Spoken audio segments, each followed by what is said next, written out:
אז ברוכים הבאים לקורס. אני רואה שהאמת שהיו המון נרשמים, ואני רואה שלא באו הרבה, אז אולי הייתי יותר מדי נחמדה בקטע של ההקלטות. אבל כן, אני אומרת גם לאלה בבית שכן חשוב לי שיגיעו, כי ככה כאילו לומדים שנשאל שאלות ונוכל לדבר.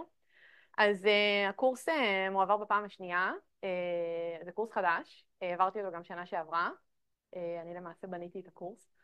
אז קצת רקע עליי, קוראים לי יעל, אני המרצה בקורס, ובעצם יהיו לנו כמה הרצאות אורח גם, אבל אני ארצה על תחום המומחיות שלי, שזה Generative Models ו-Diffusion Models. אז אני דוקטורנטית פה באוניברסיטה, האמת שאני כבר ממש לקראת סיום במעבדה של דניאל כהן-אור, יש לי הנחייה משותפת גם עם אריק שמיר מרייכמן, ובקרוב אני אתחיל פוסט דוקטורט ב-MIT. וגם הרקע שלי, הפשן שלי לגרפיקה, מגיע מזה שגם אני אוהבת בעצמי לצייר וליצור, ואני מתעניינת באומנות. למדתי גם בבצלאל, וזהו, אני מאוד מאוד אוהבת את התחום. אז בואו נתחיל בלוגיסטיקה. אוקיי, סבבה. כן, אז הקורס יהיה בימי חמישי, מ-10 עד 1, אני ממש ממליצה לבוא לכיתה. זה יהיה כנראה, אני לא יודעת, כאילו שינו ברגע האחרון את הכיתה, אני אבדוק את זה ואשלח על זה הודעה פשוט, נראה לי. אני בספק אם זה יישאר כאן, כי אני רואה שלא הרבה באים. סבבה, בעיקרון אני אוהבת להעלות את המצגות לפני השיעור, בשביל שמי שמסכם יהיה לו כיף לסכם. אני כן אשתדל להקליט את הכל, אבל פשוט קחו בחשבון גם אלה שבבית, שתמיד יש כל מיני בעיות טכניות, זה יכול לקרות, אז כאילו על אחריותכם. אז הקטע של הנוטס, אני תכף אסביר על זה. בשביל שעות קבלה, פשוט דברו איתי, אולי אם אני אראה שיהיה ביקוש, אולי פשוט נעשה משהו אחרי השיעור. כי גם ככה בדרך כלל שואלים אחרי השיעור, אבל לא, אני לא עושה משהו רשמי. הציון הסופי בקורס יורכב מ-60, זה מה שעשינו שנה שעברה, זה היה די סבבה, 60% מבחן ו-40% בחנים, תכף אני אסביר על הבחנים. וזה המייל שלי, אם יש לכם שאלות, אבל לא לחפור סתם. אוקיי, אז הקטע של הסיכומים, שנה שעברה זה היה מאוד מוצלח, זה קטע שלקחתי האמת מהעברית, שם למדתי. אני אשמח אם יהיו שני סטודנטים ש-anyway אוהבים לסכם, אם יש כאלה, השנה זה יהיה מעולה. אז שני סטודנטים שיסכמו את ההרצאות, ואני אעלה את זה למודל כל שבוע. בגלל שזה קורס מבחנים וזה, אז זה ממש יהיה טוב כזה לכולם ללמוד. אז אם יש סטודנטים שבכל מקרה מסכמים, ומעוניינים לקבל 5 נקודות בונוס לציון הסופי, אז אתם יכולים לשלוח לי את הסיכומים שלכם בסוף השיעור, ואני אבחר אם יהיה משהו שהוא מספיק טוב, אז כאילו נעשה את זה. ואם לא, אז לא, זה בהפסד שלכם. סבבה. וכמובן תרגישו חופשי לשאול שאלות בכל רגע. אוקיי, זה פחות או יותר הסילבוס המתוכנן, אז אני מזכירה שפשוט השנה סמסטר קצר, בגלל המלחמה. אז אנחנו קיצרנו את זה בשבועיים. עדיין אני חושבת שאנחנו מספיקים כמעט את כל החומר, אז ממש יהיה בסדר. אתם יכולים לעבור על זה אחר כך, אני קצת ארחיב על כל דבר. בגדול מה שחשוב זה הקטע שתראו את התאריכים של הבחנים. קצת על הבחנים, שלפעמים נלחצים מזה, אבל אין מה להילחץ.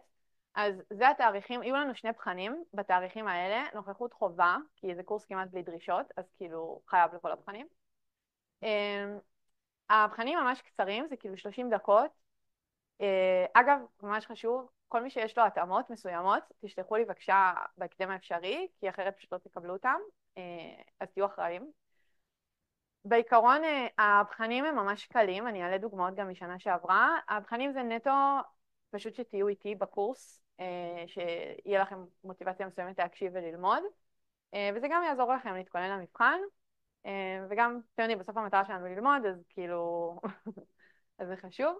השנה, זה לא כתוב פה, אבל השנה בגלל גם ביקורות סטודנטים שהיו שנה שעברה, כן הוספתי תרגילון קטן, יהיה תרגיל ממש מעשי בסוף הסמסטר, תרגיל באמת קל ברמת להריץ נוטבוק כזה, אבל המטרה של זה גם פשוט שתצאו מהקורס גם התנסות בסיסית באיך מריצים diffusion models ואיך עושים כל מיני מניפולציות שם. אז יהיה גם תרגילון, עוד לא החלטתי מה יהיה האחוז שלו בציון, כי הוא באמת קל, אז יכול להיות שזה יהיה ממש כזה כמה נקודות, אבל שוב זה הכל בשבילכם, אז כאילו המטרה שתלמדו. שאלות על הבחנים או על משהו, על מה שאמרתי עד עכשיו? יופי, סבבה. ועוד הודעה בקשר לחבר'ה שבזום, הזום יהיה במתכונת שקטה, כאילו אני לא אקבל שאלות מהזום, אז קחו בחשבון. אוקיי, סבבה, אז עכשיו סיימנו עם הלוגיסטיקה. אז בואו נדבר על מה יהיה לנו בקורס ומה המטרה של הקורס. אז באמת בשנתיים, שלוש אולי אפילו כבר האחרונות, יש מהפכה די מטורפת בתחום שלנו, של הגרפיקה ושל העיבוד תמונה, שיש היום מודלים שיכולים לייצר תמונות באופן אוטומטי מטקסט. זה נגיד תמונה שיוצרה על ידי דלי 2, ומאז שכבר עשיתי אותה כבר האיכות אפילו השתפרה עוד יותר. וזה באמת מהפכה. ואני אישית חושבת שכאילו הקורס הזה גם נוצר כחלק מהמחשבה שאני חושבת שכל סטודנט במדעי המחשב היום צריך להכיר את הדברים האלה, זה כבר באמת ממש ממש בסיסי. אז זאת המטרה של הקורס בגדול, שאני רוצה שנצא מהקורס ככה שכולם יודעים ממש איך המודלים האלה עובדים, וגם שיהיה לכם את היכולת בסופו של דבר, אם יוצא מאמר חדש בתחום, לקרוא את המאמר ולהבין מה קורה בו. זה בגדול המטרה של הקורס. ואגב, גם הרבה חבר'ה מהקורס שנה שעברה אמרו לי שגם הקורס מאוד עזר להם, נגיד ברעיונות עבודה ודברים כאלה, כי גם מעבר לטכנולוגיה הכי חדישה, אנחנו גם נלמד דברים יותר מפעם, שזה גם חשוב בשביל האינטואיציה, לגבש אינטואיציה לתחום. אז זה בגדול המטרה. ואני רק אגיד נוט שכשאני התחלתי את המאסטר וגם את הדוקטורט, עוד לא היו דברים כאלה, וזה היה ממש הולי גרייל, זה היה משהו שלא האמנו שמשהו כזה יקרה, ופתאום זה קרה, וזה לא רק שזה קרה, זה מתפתח באופן מטורף, אז זה באמת ממש חשוב, כאילו, אתם יודעים, להכניס כמה שיותר חוקרים לתחום הזה, ובכללי להכיר אותו. וכל המהפכה הזאת עדיין נורא מרגשת אותי, למרות שזה כבר כאילו כמה שנים. אוקיי, אז בואו נתחיל במה זה קומפיוטר גרפיקס. אגב, היום קומפיוטר גרפיקס וקומפיוטר ויז'ן זה כבר כמעט אותו דבר, התחומים ממש התאחדו. בגדול קומפיוטר גרפיקס זה תחום במדעי המחשב, שמתעסק בכל מה שקשור לתמונות והייצוג של תמונות במחשב. אז בעצם כל דבר שאנחנו עושים עם קונטנט ויזואלי, אגב זה לא רק תמונות, זה גם מודלים תלת-ממדיים וכולי, עם המחשב, כל זה נכנס תחת העולם של קומפיוטר גרפיקס או קומפיוטר ויז'ן. וקומפיוטר גרפיקס בגדול זה משלב תחומים מקסימיים, כמו אמנות, מתמטיקה ומדעי המחשב, שכולנו נורא אוהבים, אז זה תחום מקסים וכיפי. קצת מה השימושים של זה בעולם האמיתי, אז בין היתר יש הרבה דברים פונדמנטליים סביבנו שאנחנו משתמשים בהם כל יום, ואנחנו אפילו לא יודעים שיש מאחורי זה אלגוריתמים של קומפיוטר גרפיקס. אז נגיד כל מה שקשור לעיצוב, יוזר אינטרפייס, כל האפליקציות שיש לנו בטלפון, הכל מאחורי זה יש אלגוריתמים, כל התוכנות נגיד של פוטושופ ואילוסטרייטור וכל הדברים האלה, זה דברים שהם ממש הוקמו על כל מיני מאמרים קלאסיים שהיו כזה בסיגרף, שזה הקונפרנס הראשי של קומפיוטר גרפיקס. משחקי מחשב, זה גם מבוסס על אלגוריתמים בגרפיקה ממוחשבת. יש לזה גם שימושים, אפשר להגיד אולי פחות בתחום של הארט, שגם נגיד עיבוד תמונות רפואיות או מכונות אוטונומיות, כל מיני דברים כאלה שאולי יותר פרקטיים כביכול, למרות שגם אני חושבת שגם אומנות זה ממש פרקטי. כל תעשיית הסרטים, אז נגיד חברות כמו דיסני ופיקסאר, זה גם חברות שמושתתות על התחום של קומפיוטר גרפיקס, ויש שם גם ממש צוותי מחקר בקומפיוטר גרפיקס. ועוד הרבה הרבה הרבה, והיום אפילו השימוש הזה כבר השתנה, שהם ממש יוצרים שאולי אין להם יכולות עיצוב מקצועיות, ממש יכולים כבר לייצר קונטנט וכזה to enhance their creativity עם הכלים האלה, אז אני חושבת שזה רק ההתחלה וזה הולך להיות ממש מגניב. טוב, אז פה אני עושה מין סקירה קצרה כזאת של בעצם תכלס מה נלמד בקורס. אז יש פה מין רשימה כזאת, אז אנחנו נתחיל, זה בעצם היום, נתחיל הקורס הוא למעשה על רשתות עמוקות לגרפיקה. אז אנחנו כן נתחיל קצת ברשתות היותר בסיסיות שזה רשתות קונבולוציה, אבל ממש בקצרה, כי אני כן מניחה שאתם אמורים להכיר את זה. נדבר על Generative Models, זה גם ייכנס להיום, נדבר על Generative Models. תשימו לב שפה זה איזשהו, כן, זה היה איזה משהו מפורסם כזה היה את המחקר של סטייל, גם רצו להראות כזה איך היכולות הג'נריישן של המודלים ממש התקדמו עם השנים. אז אתם יכולים לראות, זה די נחמד לראות איך זה היה נראה ב-2014 ועד 2020, שזה היה ליפ מטורף, והיום בכלל זה כבר ממש עובר את זה. ונלמד גם על כל מיני דברים שקשורים לסטייל טרנספר, שזה משימות סטייל טרנספר ובכללי אדיטינג של תמונות, שזה משימות שאני באופן אישי מאוד מאוד אוהבת. נלמד גם על Self-Supervised ו-Vision Transformers, כי למעשה כל המהפכה הזאת היא לא נוצרה בגלל סוג אחד של מודלים, זה היה שילובים של כל מיני דברים שגרמו לזה. אז אנחנו נלמד את כל החלקים שגרמו לזה, ואז איך הכל מתחבר ביחד. ויהיה לנו חלק בקורס, באמצע של הקורס, גם על תלת ממד. מן הסתם גרפיקה מאוד מתקשרת לתלת ממד. תלת ממד זה לא התחום מחקר שלי ספציפית, אז כן הבאתי חבר'ה מהמעבדה שלנו שהם מומחים בתת מימד והם יעבירו את החלק הזה של הקורס, אבל זה גם תוכן מאוד מעניין ויש המון המון דברים לעשות שם. גם תחום מגניב שעושים אצלנו במעבדה של motion generation, שזה ממש נגיד ממאמר של חבר'ה חוקרים מהמעבדה שלנו, של איך אפשר ממש לייצר motion שנראה אמיתי, וזה טוב מאוד גם למשחקי מחשב ובכללי לכל מיני אפליקציות. נלמד גם על נרפים, ועיקר הקורס, כל המטרה של הקורס זה כאילו להגיע לרגע של הסוף, שיהיה לנו נראה לי 4 הרצאות שלמות, רק על דיפיוז'ן מודל. כאילו אנחנו ממש נלמד איך מודלים מוכרים כמו דלי 2, אימג'ן וכל הדברים האלה, ממש נלמד איך הם עובדים. אגב זה לא כזה מורכב, וזהו, וכולכם תדעו ממש איך הם עובדים ולהריץ את זה בעצמכם. אוקיי, עד כאן, אוקיי, אז עכשיו ממש נתחיל את התוכן של השיעור. יש לנו היום לא מעט חומר, אבל נראה לי שיהיה בסדר. אני רואה שאתם שקטים. אז נתחיל ברשתות קונבולוציה. מי כאן יודע כבר מה זה רשתות קונבולוציה? יופי, בסדר. אז נעשה את זה ממש ממש מהר, אבל גם מי שלא יודע, הכל טוב, תשאלו שאלות. אז בסדר, אז בואו נתחיל במשימה קלאסית של עיבוד תמונה, שפעם הייתה מאוד מאוד קשה, היום אולי נראית לנו טריוויאלית, המשימה של Image Classification. אז ב-Image Classification, זה קצת לתת לכם מוטיבציה למה משימות של תמונות זה לא כזה קל. אז כאילו, היום אתם אולי בעולם שאתם יכולים פשוט לעשות text to image, אבל זה לא, מה שקורה שם מאחורי הקלעים הוא לא טריוויאלי בכלל והוא מאוד מורכב. אז אם ניקח משימה מאוד פשוטה של Classification, שב-Classification המטרה שלנו יש לנו תמונה של איזשהו אובייקט מקלאס מסוים, חתול, ואנחנו רוצים שהמחשב יגיד לנו, יתייג לנו שזה חתול. עכשיו, לנו בתור בני אדם זה מאוד מאוד קל. אגב, גם התאמנו על זה הרבה בתור ילדים, אבל למחשב זה לא טריוויאלי. עכשיו, בואו נראה איך המחשב מייצג תמונות. אז בעצם תמונה זה מטריצה של מספרים, יש לזה כל מיני ייצוגים, לרוב הדבר המוכר זה להשתמש ב-RGB, אז יש לנו מטריצה של מספרים בגובה וברוחב של התמונה, וכל פיקסל הוא בעצם, כל פיקסל שאנחנו רואים אותו כצבע, הוא מיוצג על פשוט 3 מספרים, בסדר? אז זה מטריצה מגודל height על width על 3, על מספר הצ'אנלים. עכשיו, מספר הצ'אנלים הוא לא חייב להיות 3, הוא יכול להיות כל מיני דברים, זה תלוי בייצוג של המרחב צבע שבוחרים. עכשיו, בעיקרון, תחשבו שהמחשב, בסוף מה שהוא רואה זה את המספרים האלה, ואז הוא צריך לעשות איזושהי פונקציה שהיא כנראה מאוד מאוד מורכבת, שמפעילה משהו על המספרים האלה, שבסוף יצא לו תיוג של חתול.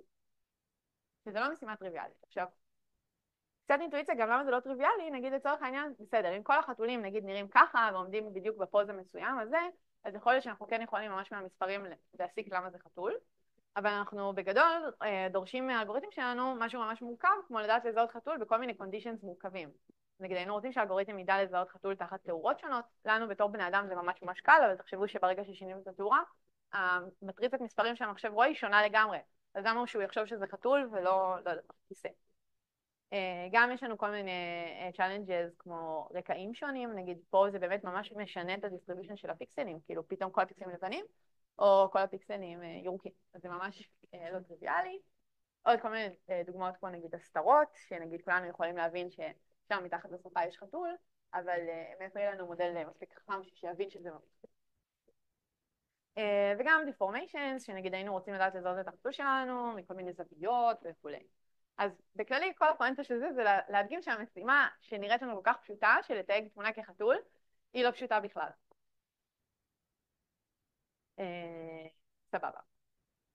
עכשיו, מה היו עושים פעם, וזה ממש חשוב כאילו לא לזלזל במה שהיו עושים פעם, כי זה ממש נותן אינטואיציות חזקות למחקר היום גם. אז אני כן חושבת שכאילו אי אפשר לעשות מחקר בלי באמת להכיר את הדברים שהיו.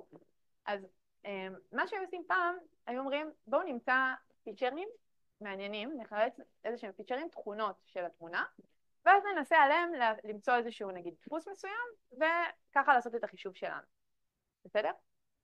אז בואו נסתכל על כמה דוגמאות נגיד למה זה פיצ'ר, סבבה.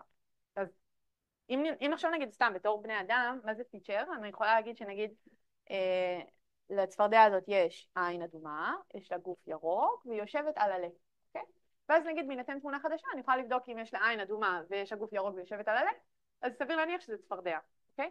זה פיצ'רים שאנחנו יכולים ממש לחשב. עכשיו, בואו נסתכל על דוגמה לפיצ'רים שממש מחשבים עם המחשב, אז נגיד משהו באמת בסיסי. זה color histogram, זה היסטוגרמה של צבעים. אז נגיד מה שאנחנו יכולים לעשות, אנחנו יכולים לקחת את התמונה הזאת, לספור נגיד כמה פיקסלים ירוקים יש בצבע, יש בתמונה.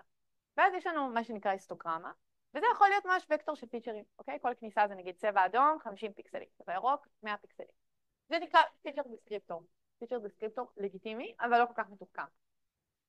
עוד דוגמה נחמדה למשהו שהיו עושים פעם, זה נקרא Histogram of Oriented Gradients, שזה גם היה משהו שבאמת השתמשו בו, תשימו לב, מ-1999 ו-2005. שאגב, 2005 זה לא כזה מזמן לליפ המטורף שקורה פה. אז סתם שתכירו, כי זה גם באמת ממש מעניין. אז במאמר הזה הציעו לעשות את הדבר הבא. ניקח תמונה, נחלק אותה לפאצ'ים כאלה, לחלונות, ומכל חלון ננסה להוציא פיצ'ר של דסקריפטור, פיצ'ר משהו, וקטור של פיצ'רים. מה הפיצ'רים שהם בחרו? אז בתוך כל חלון כזה אפשר לחשב מה שנקרא גרדיאנטים. שגרדיאנטים בסך הכל לכל פיקסל אנחנו יכולים לחשב את עוצמת השינוי שלו והכיוון של השינוי. בסדר? זה פשוט נגזרת בכל מיני כיוונים. ואז יש לנו את עוצמת השינוי ואת הכיוון של השינוי, ואז אנחנו פשוט בונים היסטוגרמה של זה, אוקיי? ואז ההיסטוגרמות האלה, אתם יכולים לראות איך הן נראות, זה כזה ממש כמו חצים כאלה, ואז הוקטור הזה הוא פשוט ממש היסטוגרמה של השינויים לפי הנגזרות. אז זה נגיד גם רעיון ממש נחמד, לאיך לחלץ פיצ'ר דסקריפטור מתמונה, וזה נקרא אלגוריתמים קלאסיים. למה הם נקראים קלאסיים? כי בעיקרון תחשבו שממש ישבו כאילו מהנדסים, אנשים שממש ממש מבינים בתמונות, ומכירים את כל התכונות של התמונות, והם לבד חשבו על מה יהיה הפיצ'ר דסקריפטור המעניין. והיום אנחנו כבר לא חושבים, יש את הרשתות שחושבות במקומנו, אז סבבה. אז זה רק דוגמה אחת, יש באמת המון כאלה ורעיונות ממש ממש ממש יפים לאיך לפתור בעיות מורכבות בעיבוד תמונה, על ידי באמת פשוט לחשוב על האלגוריתם בעצמנו. ואז בעצם התחיל עידן הדאטה, זה היה גם בערך בשנות ה-90-2000 כזה, שהתחילו להגיד בוא ננסה, במקום לעשות את הפרוססינג שלנו על תמונה אחת, בוא ננסה לראות אם אנחנו יכולים ללמוד סטטיסטיקה של דאטה מסוים. נגיד לדוגמה, יש לי נגיד פה המון תמונות של מטוסים, אולי אני יכולה מזה ללמוד איזה שהן סטטיסטיקות משותפות, וככה להסיק משהו על תמונה חדשה של מטוס. אוקיי. ובאמת, בסדר, זה היה תחום שכמו בכל התחומים, בהתחלה זה לא עבד, ואז מתישהו זה התחיל לעבוד, ואז היה הייפ. אז הרשתות קונבולוציה היו הראשונות שממש ממש התחילו לעבוד טוב על תמונה. ואני רק רוצה שוב לחדד את המעבר. הקטע בכלל בלהשתמש ברשת, זה אומר, במקום שאנחנו באופן מכני נגדיר איך אנחנו עושים אקסטרקשן לאיזשהו פיצ'ר, בגלל איך שאנחנו מבינים מה חשוב בתמונה, אנחנו אומרים בוא ניקח רשת, נראה לה המון המון המון דוגמאות, נגיד לה שכולם נגיד זה חתול, והיא לבד תלמד איך לעשות את הפיצ'ר אקסטרקשן, היא תלמד את הפונקציה הזאת, זה יכול להיות פונקציה שבאמת מחשבת גרדיאנטים, ואגב נגיד מראים שזה חלק ממה שהרשתות לומדות, אבל הרשת תלמד פונקציה יותר מסובכת, שאנחנו גם אפילו לא יודעים מה היא, אבל היא בסוף תיתן לנו את מה שאנחנו רוצים. זה בכללי מה זה רשת. אוקיי, אז אני בגדול וגדול וגדול יעבור על מה זה רשת קונבולוציה, כי כל מי שלומד עיבוד תמונה חייב לדעת מה זה קונבולוציה. אז ברשת קונבולוציה יש המון סוגים של ארכיטקטורות וכולי, אבל יש כמה קומפוננטות מרכזיות שיש בדרך כלל בהכל. אז ברשת קונבולוציה יש לנו מה שנקרא שכבת קונבולוציה. אחרי זה יש לנו שכבת פולינג, פה נגיד כתוב מקס פולינג, אבל לא חייב להיות, יש כל מיני סוגים של פולינג. אחרי זה לרוב יש fully connected, שלרוב מטרתו זה בעצם לסדר לנו את השייפ שיהיה כמספר הקלאסס שאנחנו רוצים. ואז יש איזושהי שכבת אקטיבציה האחרונה שהופכת את האוטפוט המספרי למשהו שהוא התפלגות, ואז אנחנו יכולים ממש להגיד, נגיד בהסתברות גבוהה זה חתול. אז בואו ניכנס רק לקטע של שכבות קונבולוציה, כי זה קונספט מקסים וחשוב. אז קודם כל, לפני שנדבר על שכבת קונבולוציה, אז בכללי פשוט מה זה קונבולוציה? אז קונבולוציה זה איזשהו פילטר שאנחנו מעבירים לתמונה. זה נראה בצורה של איזשהו סליידינג ווידאו כזה, אתם יכולים לראות איך זה נראה שם. פשוט איזשהו חלון שאתם קובעים את הגודל שלו, ואתם גם קובעים את המימד שלו, ואפשר להעביר אותו בסליידינג ווידאו כזה על התמונה, וזה עושה איזשהו פילטר לתמונה. זה נגיד תוצאה של פילטר שנקרא סובל, אם אני לא טועה. בסדר? זה פשוט נגיד נגזרת לכיוון ציר ה-Y, משהו כזה. עכשיו בעיקרון תחשבו שהפילטרים האלה הם יכולים להיות משהו שאנחנו מהנדסים, נגיד מישהו ממש ישב וחשב על הפילטר הזה שייתן לנו את הנגזרת בכיוון של ציר ה-y, וחשב על המספרים שם, אבל זה גם יכול להיות ממש ברשת, הרשת לומדת את המספרים בפילטר הזה, ואז היא לומדת איזה פילטרים חשובים בשביל לפתור את הבעיה שלנו. אז בואו נראה דוגמאות. אוקיי, אז איך שזה עובד, זה באמת עובר בחלון כזה על התמונה, ואז זה יכול לחלץ, פילטרים שונים יכולים לחלץ כל מיני תכונות שונות של התמונה, אוקיי? ורק דוגמה לאיזה פילטרים מעניינים יש לנו. אז נגיד, רוב הפילטרים שאתם יכולים לחשוב עליהם, זה אולי נגיד דברים כמו נגיד באמת גרדיאנטים, edge map, כל מיני דברים כאלה, אבל מראים שהרשתות מצליחות ללמוד פילטרים ממש מורכבים. אז כאילו זה לא דוגמה לפילטר שרשת למדה, זה רק דוגמה לפואנטה. תחשבו שאם נגיד יש לי את התמונה הזאת, ואני רוצה לזהות איפה יש עיניים בתמונה. אז לדוגמה, פתרון יכול להיות שאני אעשה פילטר שנראה כמו עין, ואני אעביר אותו בסליידינג ווינדו על החלון, ורק באזור שיש ממש התאמה מושלמת, אני אקבל מספר שהוא גדול מ-0. אז נגיד לדוגמה, לתמונה הספציפית הזאת, אני יכולה ממש לבנות פילטר ספציפי שמזהה עיניים. כן? ומה שממש מגניב, שממש מראים, יש תחום שלם של מחקר של כזה explainability, נגיד, לנסות להבין מה הרשת לומדת, ואז ממש אפשר לעשות ויזואליזציה לפיצ'רים שנלמדו, וממש רואים כאילו דברים כאלה, נגיד רואים פיצ'רים שנראים כמו גלגלים, רואים פיצ'רים שנראים כמו כל מיני חיות, כאילו זה ממש ממש מגניב. עכשיו, אז זה נקרא פילטר קונבולוציה, ובשכבת קונבולוציה יש לנו פשוט כמה פילטרים כאלה שהם נלמדים, בסדר? אז נגיד יש לנו את התמונה, יש לנו פילטר אחד, סבבה, הוא צריך להיות פשוט מהמימד הצ'אנלים של התמונה, ואז הפילטר הזה הוא למעשה בתוך הרשת, בתוך השכבת קונבולוציה, פילטר אחד נגיד עובר בסליידינג ווינדו על החלון, ומוציא לנו מה שנקרא activation, סבבה? את האקטיבציה של השכבה הזאת. ובכל שכבת קונבולוציה יש לנו כמה פילטרים כאלה, ואז אנחנו ממש מקבלים כזה מה שנקרא activation maps כאלה, שבטח שמעתם את המושג. אבל ככה נוצרים או נוצרות. יש לכם שאלות עד פה? אוקיי. טוב, סבבה. פה רציתי להראות לכם את הקטע של הוויזואליזציה, יש פה לינק כזה לאיזה אתר מגניב, שהוא פשוט באמת מראה איך נראות ה-Activation Maps, כאילו אחרי שמפעילים את הפילטר, על כל מיני תמונות. שזה מגניב כי זה מראה בעצם מה הרשת מחפשת, כאילו מה היא רואה. ופה זו תמונה קצת מאפנה, אבל כאילו זה מראה את הקטע, שזה ממש ויזואליזציה שזה גם אובזרבציה ממש מעניינת, שרשתות מראים שככל שאנחנו מתעמקים ברשת, כאילו בשכבות יותר מתקדמות, מה שנלמד, הפילטרים הנלמדים זה פילטרים שהם באמת יותר סמנטיים, יותר של הבנה. אז בדרך כלל, בשכבות הראשונות של הרשתות קונבולוציה, הפילטרים שילמדו זה פילטרים שהם יותר, קוראים לזה בדרך כלל low level, כזה shallow, שזה אומר פילטרים שיותר מופעלים על נגיד intensity של הפיקסל, נגיד edge map או כל מיני דברים כאלה, שהם לא מקודדים הבנה. הם מקודדים כאילו נגיד איפה יש סתם שינוי משמעותי, נגיד איפה יש edge חזק. וככל שאנחנו מתעמקים בתוך הרשת, מראים ממש שהפילטרים לומדים דברים יותר סמנטיים ויותר מעניינים, שזה גם מגניב, וזה תחום מחקר שלם. אוקיי, סבבה. פולינג כאילו פחות מעניין, לפחות פשוט זה איזושהי דרך קצת להוריד את מספר הפרמטרים ברשת, ואחרי שיש לנו אקטיבציות חשובות, נגיד בדוגמה שראינו עם העיניים, אז כל שאר האזורים היו נגיד 0, אז אין לנו מה להעביר אותם ברשת, כי הם לא מעניינים, אז הפולינג עושה איזשהו שכבת פולינג כזאת על איזה אקטיבציות היו יותר חשובות בשכבה הזאת, וכרגע בפורוורד הנוכחי אנחנו נשתמש רק בהן. פחות מעניין. ה-Fully Connected זה איזושהי שכבה שאפשר לחשוב עליה כי יש לנו את הרשת, התקדמנו ננננננה, אבל אז בסופו של דבר אנחנו היינו רוצים לקבל תיוג של מחלקה. אז נגיד יש לי סתם 20 מחלקות, ובסוף אני צריכה לכל מחלקה הסתברות של מה הסיכוי שהתמונה הזאת היא מהמחלקה ה-I. אז בסוף אני צריכה שהפלט שלי יהיה בגודל נגיד N כמספר המחלקות, אז זה מה שהשכבה של Fully Connected עושה, היא עושה מין כזה weighted sum, כאילו זה גם פרמטרים נלמדים, אבל בשביל שבסופו של דבר האוטפוט שלי יהיה בשייפ שאני צריכה. אז בדרך כלל ב-Fully Connected משתמשים כשצריכים גודל מסוים, נגיד זה משהו. סבבה, אוקיי. שאלות? כי סיימנו את הקטע של הקונבולוציה. אוקיי, עכשיו בזמן שנותר מהשעה הזאת, נעבור זריז על ה-Supervised versus Unsupervised Learning. נעבור על זה ממש זריז, ואז אנחנו נתחיל עם הדברים היותר עמוקים, שכבר יש לנו אוטו-אנקודרס וגם.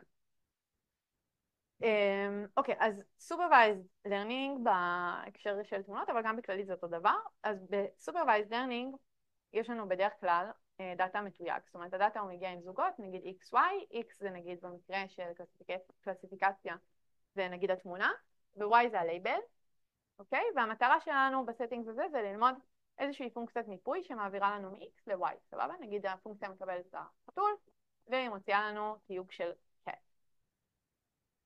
אז כמה דוגמאות, מה שראינו זה קלסיפיקציה,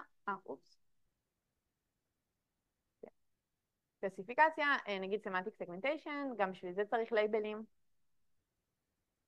דוגמה נגיד Object Detection, נגיד פה הדאטה יהיה נגיד התמונה, והבאונדינג בוקס המתאימים. וגם נגיד Image Captioning זה עכשיו Supervised, כי בעיקרון יש לנו ממש את התיוג. למרות שהיום Image Captioning הוא קצת אולי השתנה, כי טוב, תכף נדבר עליו, בסדר. אוקיי, עכשיו מנגד יש לנו שיטת למידה אחרת שהיא Unsupervised. עכשיו ב-Unsupervised אין לנו את הלייבלים, יש לנו פשוט דאטה, ואנחנו מנסים ללמוד איזשהו מבנה חבוי בדאטה, איזשהם סטטיסטיקות, איזשהו סדר, בשביל להסיק משהו חדש ומעניין על הדאטה. אז נגיד דוגמאות ל-Unsupervised, נגיד אחת הדוגמאות הכי פשוטות, נגיד K-mean clustering. ב-K-mean clustering אנחנו לא יודעים מה התיוג האמיתי של כל דגימה, אבל אנחנו כן יכולים לפי נגיד הייצוג של הדגימה או הפיצ'רים של הדגימה או המידע שיש לנו על הדגימה, למצוא איזשהו סידור במרחב, וככה כן לקלסטר אותם לפי איזה סמפלס יותר קרובות, יותר קשורות אחת לשנייה ואיזה לא. עוד דוגמה נגיד ל-Unsupervised Learning, דוגמה כאילו פשוטה, נגיד PCA. אז גם ב-PCA יש לנו לרוב איזשהו דאטה, ואנחנו מנסים למצוא סדר בדאטה לפי כל מיני קורלציות פנימיות בין הדגימות. אז זה ממש אנליזה שאנחנו עושים בלי לדעת מה כל דגימה, אנחנו לא צריכים את הלייבל שלה, אבל אנחנו עדיין ממש יכולים למצוא בסיס משמעותי על בסיס דאטה לא מתויג. סבבה, וגם אוטו-אנקודרס שאנחנו תכף נדבר עליהם בהרחבה, זה גם דוגמה ל-Unsupervised Learning, כי זה ממש, ארכיטקטורה זה איזשהו תהליך למידה, שבו אנחנו פשוט לומדים מהדגימות עצמן. אנחנו לא צריכים את הלייבל של הדגימה, פשוט לומדים מהדגימות עצמן, ואפשר ללמוד מזה דברים ממש... תכף נדבר על זה יותר לעומק. אוקיי, אז מה אתם חושבים שעדיף? Supervised או Unsupervised? למה? נכון. סבבה, אז באמת בגדול התחום ממש התחיל מהסופרוויז, אבל הסופרוויז, שוב, תלוי בסטינג, היום זה קצת השתנה, אבל המחשבה עד לא מזמן הייתה שיותר קשה לרכוש דאטה באופן סופרוויז, כי צריך ממש אנשים שישבו ויטייבו אותו. אבל שימו לב שזה היום השתנה, כי כל הרשתות הגדולות של טקסט טו אימג' וכאלה, הם אומנו על זוגות שנאספו מהאינטרנט. אז זה לא שממש ישבתם בן אדם שישב ויעשה לכם את הדאטה, בסוף מישהו עשה את הדאטה, אבל הוא תכלס מספיק גדול, כאילו זה היה גם דאטה שהוא אנספורט. אבל בגדול, זה כן איזשהו הולי גרייל, כאילו איזשהו פרה נחשקת בקומפיוטר ויז'ן, להצליח לפתור את הלמידה האנסופרוויזית, כי אז באמת אפשר ללמוד מדאטה שהוא כאילו ספציפי. אוקיי, וזה בעצם גם מוביל אותנו לרשתות גנרטיביות, אז... אוקיי, סבבה. אז בואו נתחיל בנושא עצמו, המהות של השיעור היום. Generative Models. אוקיי. אז Generative Models, על שמם, כן הם, זה בעצם מודלים שהמטרה שלהם זה פשוט לייצר קונטנט. בתחום שלנו, של גרפיקה, אז הקונטנט הוא בדרך כלל ויזואלי, כי אנחנו מתעניינים ב-Generation של קונטנט ויזואלי, יש תחומים אחרים, נגיד NLP, שם מתעניינים ב-Generation של טקסט, יש תחומים שנגיד אודיו, מתעניינים ב-Generation של אודיו, אבל אנחנו בקורס הזה נדבר רק על Generative Models ותמונות, למרות שכן יהיה לנו שיעור קטן קצת על NLP. עכשיו, תחשבו שהמשימה הזאת של לייצר קונטנט יש מאין, היא די קשה, כי בשביל לייצר משהו אנחנו צריכים ממש להבין דברים על המשהו הזה. אז נגיד לדוגמה, שמתי פה כל מיני תמונות של בית, ונגיד אם אני מבקשת מכם, נגיד לצייר בית, אז... אוקיי. אם אני מבקשת מכם נגיד לצייר בית, זה כן דורש מכם הבנה תכלס ממש עמוקה של מה זה בית, כאילו זה לא טריוויאלי. ואותו דבר גם עם מודל, אם אני מבקשת ממודל לצייר או לייצר תמונה של בית, זה לא משימה כזאת פשוטה, כי צריך ממש להבין טוב מה זה בית, למה שהוא ייצר תמונה של בית ולא תמונה של שמיים, לא יודעת.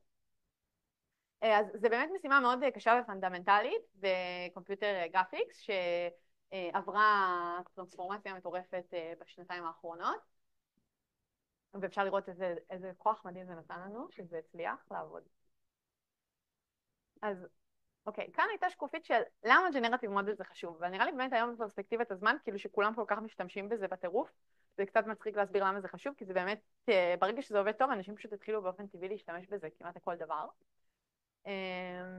אבל בוא נגיד שהמוטיבציה שאמרנו אז, זה היה שא' אפשר להשתמש במודלים גנרטיביים בשביל לייצר דאטה, אם יש לנו מודל טוב שיודע לייצר תמונות איכותיות, ואגב זה גם משהו שעושים היום עם הטקסט טו אימג', ממש מייצרים איזה דאטה ואז עוד יותר מחזקים את עצמם, זה מעניין. חוץ מזה שאפשר לעשות עם זה כל מיני דברים אמנותיים, אנחנו נראה הרבה דוגמאות אמנותיות בקורס, וגם כל מיני משימות פרקטיות, כמו נגיד סופר רזולושן, או כזה אימג' סגמנטיישן, כל מיני דברים כאלה, גם משתמשים בג'נרטיב מודלס. סבבה, כן, נראה לי מוטיבציה זה כזה כבר היום קל לשכנע. אוקיי, עכשיו, בדרך כלל, כשאנחנו מדברים על ג'נרטיב מודל, ואנחנו שואלים את עצמנו מה המודל הזה מנסה ללמוד בכלל.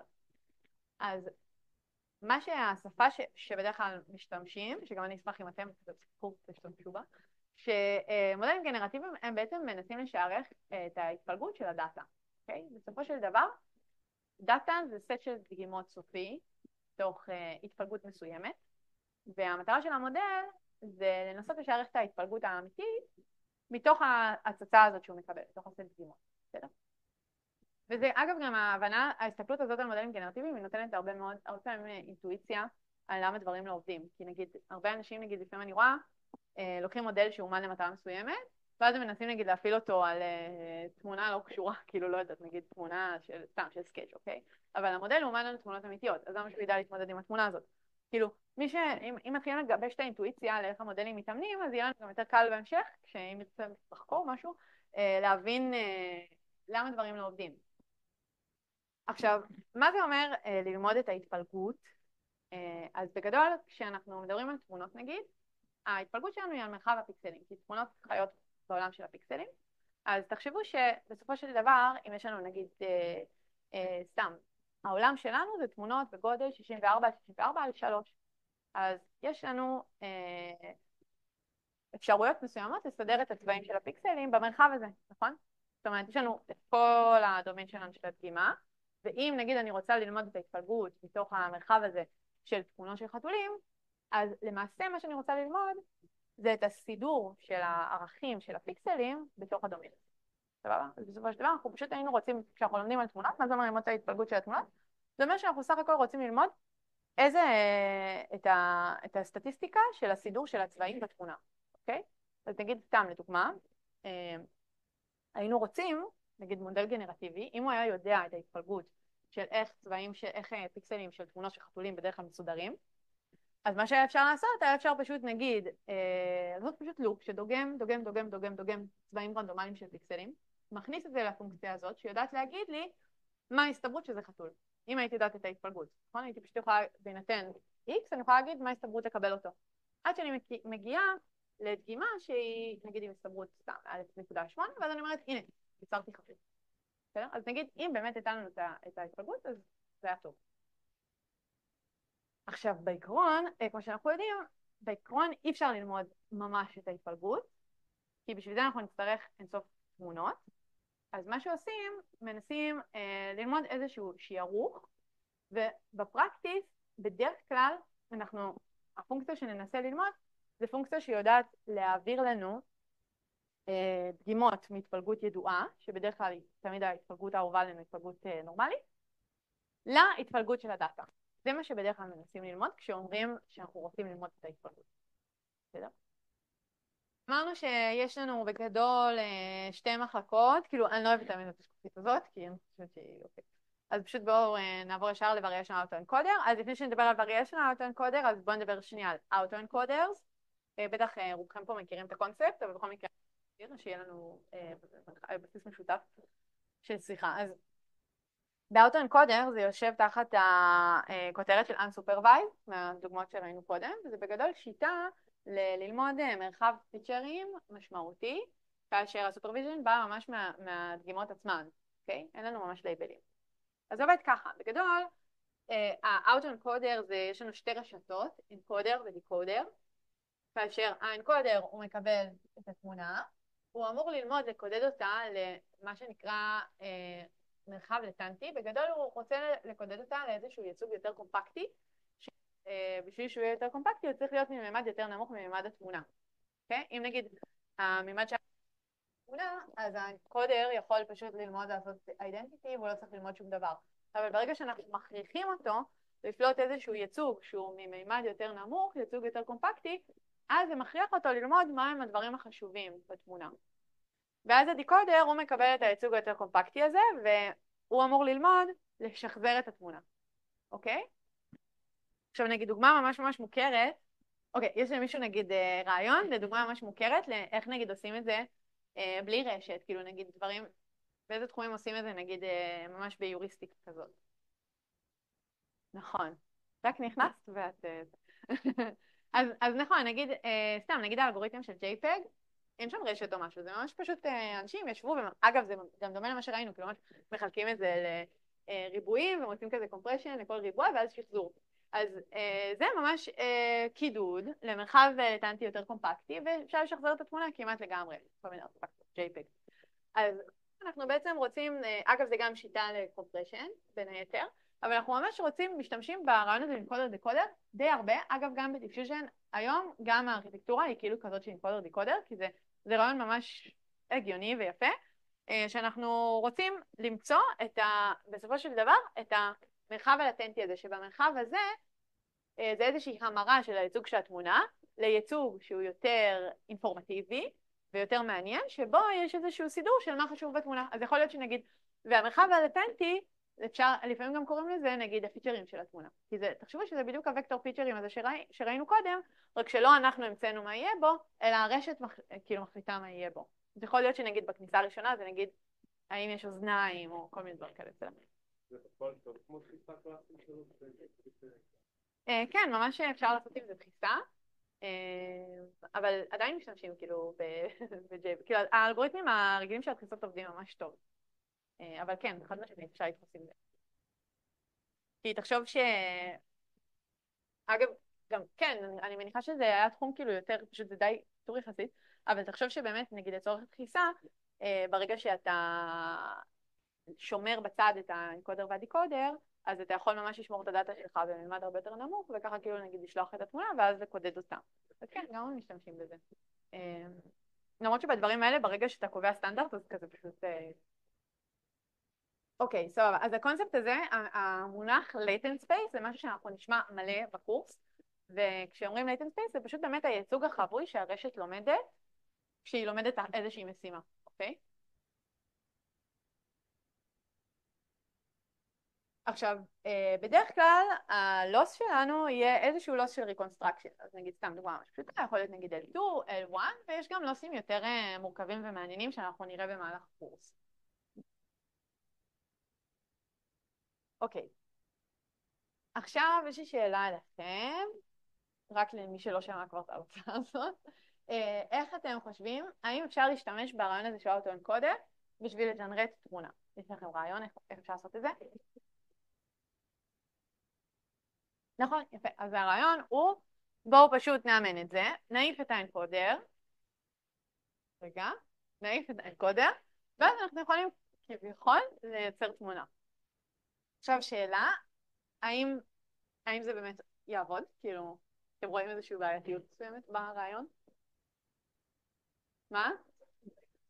נכון, יפה. אז באמת זה לא ממש יעבוד, בגלל שבשביל לייצר עם זה תמונות אנחנו צריכים לדעת איך לדגום מתוך ה-latent space, אבל אנחנו לא יודעים את ההתפלגות של ה-latent space, אנחנו לא יכולים לדגום ממנו וקטורים. ולכן אי אפשר באמת להשתמש באוטו-אנקודר בשביל לג'נרט תמונות כמו שאנחנו רוצים. מה שכן היו עושים, אגב, שזה גם מגניב, אפשר לעשות בעזרת זה אינטרפולציה. נגיד, סתם, נגיד אני רוצה לעשות אינטרפולציה בין החתול שלי לחתול של, סתם, של אחותי, לא יודעת מה, אני יכולה לקחת את שניהם, לקודד אותם, ואז אני כן יכולה ב-latent space כאילו לייצר וקטור חדש על ידי אינטרפולציה. זה לא תמיד בהכרח עובד טוב, אבל אם רוצים לעשות generation in autoencoder, אז אפשר נגיד לעשות את זה ככה. כן. אינטרפולציה ליניארית אפשר לעשות, אבל שוב, זה לא בהכרח יעבוד, לפעמים זה דווקא עובד, אנחנו גם נראה תכף איך ב-variation autoencoder אפשר ממש לעשות אריתמטיקה של פלוס מינוס, ואתה מקבל דברים ממש מגניבים. כן, זה עובד. כן, אבל שוב, באוטו-אנקודר אנחנו ממש נראה למה זה לא יעבוד טוב, בגלל שהמרחב הוא לא בהכרח רציף. יכול להיות שכאילו זה מין בלובים כאלה, ואז האינטרפולציה היא לא תמיד משמעותית. אם אתה נופל נגיד על אזורים של חתולים, והוא ממש טוב בחתולים, אז יכול להיות שכן יש שם איזושהי רציפות ואתה יכול לקבל אינטרפולציה טובה, אבל תכף נראה איך מכריחים את המרחב גם להיות רציף, ואז האינטרפולציה עובדת ממש טוב. אוקיי. עכשיו, אגב, גם עוד הערת אגב, כל הקטע של המרחב הלטנטי זה גם תחום מחקר פעיל וחי ובועט של לנסות לחקור אותו, להבין מה לומדים שם. אגב, נגיד בסטיילגן, יהיה הרצאה שלמה על סטיילגן, שאתם תראו שהמרחב הלטנטי הוא ממש למד, ממש גילו שנגיד הכניסה הראשונה שולטת בחיוך, הכניסה השנייה שולטת בגיל, כאילו דברים ממש מגניבים, ואז ככה אפשר לעשות נגיד עריכות או כל מיני דברים, לגלות אזורים מגניבים במרחב הלטנטי. אז זה קונספט ממש ממש מעניין ועוד לא מוסבר עד הסוף, זאת אומרת נגיד במודלים כמו קליפ ודברים כאלה אנחנו לא יודעים כלום על המרחב הלטנטי. אוקיי, סבבה, אז עכשיו אמרנו שהבעיה העיקרית בגישה הזאת זה שההתפלגות לא ידועה, אז אנחנו לא יכולים לדגום וקטורים משם בשביל לייצר תמונות, ויש שם עוד שתי בעיות שזה בדיוק מה שעכשיו דיברנו, שבאמת מראים, זה נגיד סתם דוגמה לאמנו אוטו-אנקודר על אמניס, שזה דאטה כזה של ספרות, ועושים איזושהי נגיד הטלה, סתם נגיד עם PCA, בשביל לראות ויזואליזציה כזאת פשוטה של המרחב הלטנטי, ומראים באמת שהוא לא ממש רציף. וזה אומר שנגיד אם היינו רוצים לעשות אינטרפולציה, שזה בדיוק מה ששאלת, יכול להיות שאנחנו יכולים לעשות אינטרפולציה נגיד בין אחדים שונים, אבל נגיד אם אנחנו רוצים ללכת בין 1 ל-7, אז לנקודה הזאת ב-latent space אין משמעות. אז זה נגיד, זה בדיוק 3 תכונות שאם מאמנים אוטו-אנקודר as is, אנחנו לא יכולים לקבל, וב-variation אוטו-אנקודר מנסים בעצם להשיג אותם, מנסים לפתור את זה. אוקיי, סבבה, אז variation אוטו-אנקודר זה מאמר שיצא ב-2014, ובאמת במשך כמה שנים השתמשו בגישה הזאת, וזה גם הראה לזמנו תוצאות ממש יפות. מבחינת השם variational זה כי בלוס משתמשים ב-variational bound, אני לא אפתח פה את המשוואות היום, כי כאילו לסקופ של הקורס הזה זה פחות מעניין, אבל אתם יכולים, כאילו מי שזה מעניין אותו לראות איך מפתחים את זה, שאגב כאילו האמת שזה דווקא מעניין, אז אתם יכולים להסתכל או לשאול אותי אחרי זה, יש לי גם שקופיות נחמדות על זה שכנתי. סבבה, ויש את העניין שחלק מהרעיונות שהציעו במאמר שבריאשן אוטו-אנקודר, עשו מין קאמבק כזה, כי גם בדיפיוז'ן מודל השתמשו שם בחלק מהדברים שאנחנו נראה כמו ריפרמטיזיישן טריק ובעוד. אוקיי, אז אמרנו שכרגע המטרה שלנו, בגדול מטרת העל היא שאנחנו נלמד latent space, שגם אנחנו יכולים אשכרה לדגום ממנו ולייצר תמונות, ובין היתר אנחנו ננסה שה-latent space הזה יהיה לו גם תכונות טובות לג'נריישן, כמו זה שהוא יהיה נגיד רציף, כך שנוכל לעשות שם אינטרפולציה. אז איך עושים את זה? אוקיי, אז זה האוטו-אנקודר הרגיל, בסדר? שאמרנו יש לנו תמונה, יש לנו אנקודר, latent space, דיקודר, ואמורים לשחזר את התמונה. ואז הרעיון ב-variation אוטו-אנקודר זה לעשות איזושהי רגולריזציה על המרחב הלטנטי. בסדר? עכשיו, רגע, כן. עכשיו, איך הרגולריזציה הזאת עובדת? היא אומרת, בואו בעצמנו, פשוט אנחנו נחליט איך נראה המרחב. ואנחנו נחליט, כמו שבדרך כלל מחליטים, שהוא יהיה עם התפלגות נורמלית, עם ממוצע 0 ושנות 1. תכף נדבר בדיוק על הממוצע 0 ושנות 1. אבל בגדול הרעיון הוא שבמקום שהאנקודר יפלוט ישר את הוקטור Z, הוא למעשה לומד לפלוט וקטור של U ומטריצה של קובריאנט, מטריצה של שונות, ואז בשביל לקבל את הוקטור Z אנחנו פשוט נדגום מההתפלגות הזאת ונכניס את זה לדיקודר. זה הרעיון. יש לכם שאלות על זה? נמשיך.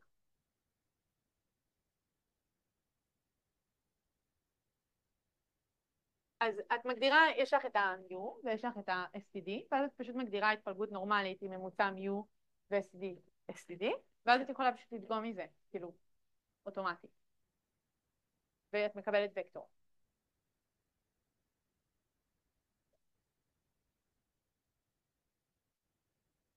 אם זה מה? אבל זה משהו שהוא לא... מה זאת אומרת זה לא יתיישב הרבה פעמים?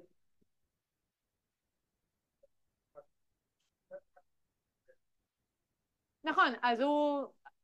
אבל תחשוב שהדברים האלה הם נלמדים, אז באופן טבעי, נגיד כנראה שלשבעים יהיה ממוצע כמעט אותו דבר, ואז הוא גם ילמד איך לסדר את השונות ככה שהם לא יתנגשו אחד בשני. לא, השבעים, שהם לא יתנגשו אחד בשני, נגיד השבע והחמישים. כאילו, שזה מה ש... כן? סבבה? מסתדר? תחשוב שבסוף הרשת היא לומדת מהדאטה, אז בסופו של דבר אם היא תלמד שונות גדולה מדי, ככה שיש מצב שבשביל 7 היא תדגום 5, אז היא תבין שהשונות, אז היא תקבל error בלוס, זאת אומרת נגיד 7 ממש רחוק מ5, אז השונות שלמדת לא טובה, ואז השונות תסתדר. אז סבבה, זאת שאלה טובה, אז אנחנו עכשיו תכף נראה גם למה, כאילו וזה יסתדר. כי תחשוב שאם אנחנו נגיד, אתה אומר נגיד פשוט נחליט תמיד שהשונות היא 1,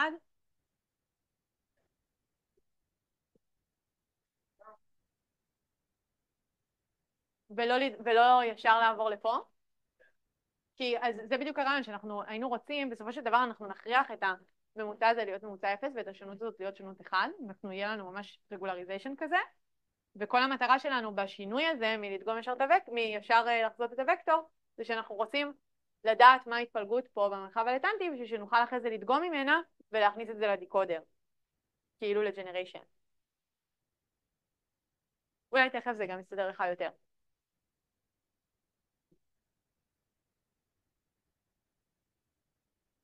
נכון, כן.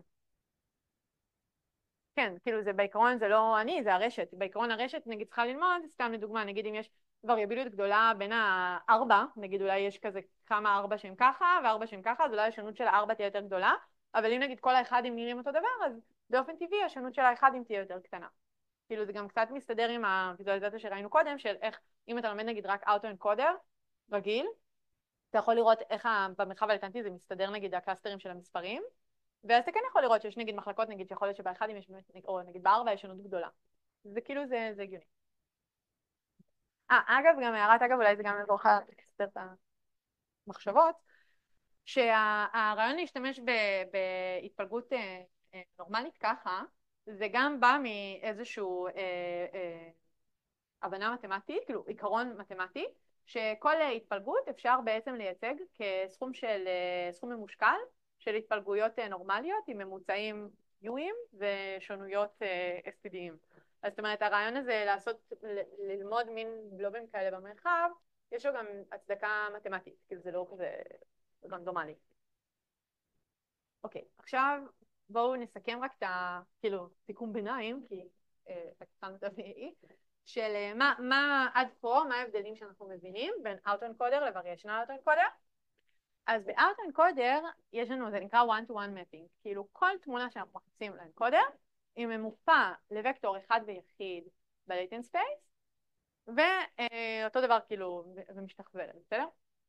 אבל ב-Variational אוטו-אנקודר, ה-latent space הוא נראה שונה, זאת אומרת, כל תמונה היא לא ממופה לנקודה אחת ויחידה, היא ממופה למין ענן גאוסיאני כזה, ואז אנחנו דוגמים ממנו. אז זה אומר שכאילו, למעשה לכל דגימה, לכל תמונה, אנחנו יכולים לקבל כמה וקטורים שונים. סבבה? זה ההבדל העיקרי. כן, אז פה זה כאילו one to many. סבבה? זה אומר שכל תמונה יכולה להיות ממופה במרחב הלטנטי לכמה.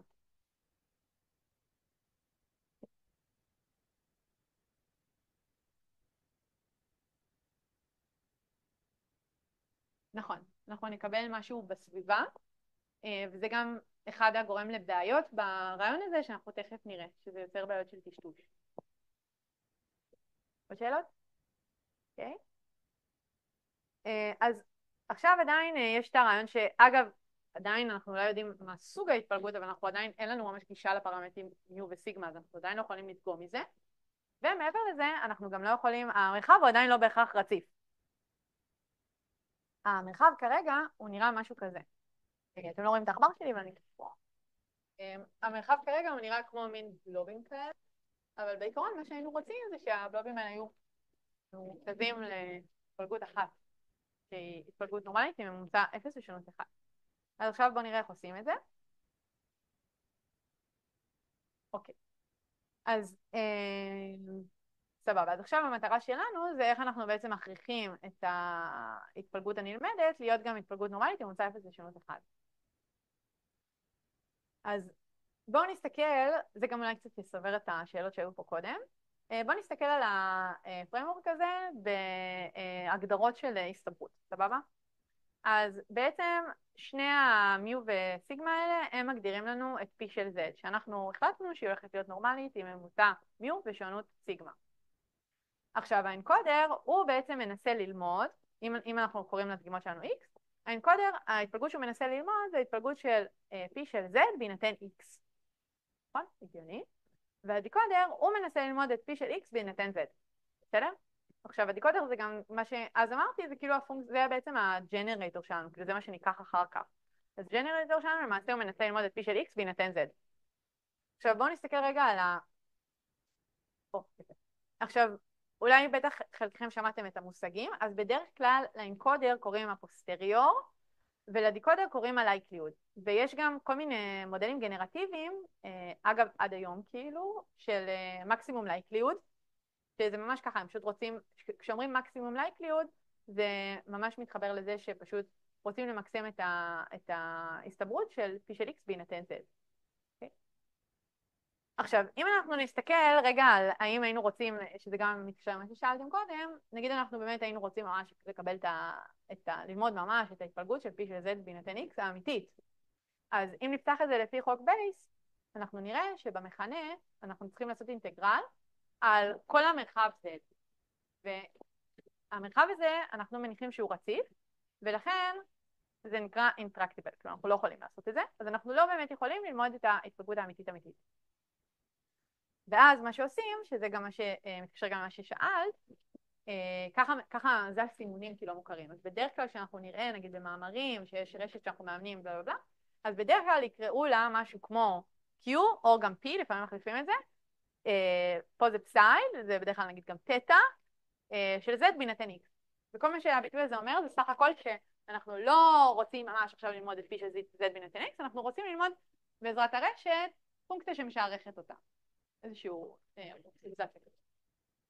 אז בפועל, מה שעכשיו האובג'קטיב שלנו הפך להיות, זה שאנחנו רוצים ש-Q פסאי של Z בהינתן X, היא תהיה קרובה להתפלגות נורמלית עם ממוצע 0 ושונות 1. זה כרגע המטרה חדשה שלנו. אוקיי, עכשיו, איך עושים את זה? אז יש לוס שהגיעו אליו עם פיתוח ממש נחמד דרך אגב, מהמקסימום לייקליוד, אבל כאילו לא אכנס לזה, שה-KL Divergence זה לוס שמודד, זה לא בדיוק פונקציית מרחק, זה לא מדויק להגיד שזה מרחק בין התפלגויות, אבל האינטואיציה שזה מודד מרחק בין התפלגויות, סבבה? אבל זה לא פונקציית מרחק, כי זה לא סימטרי, כן.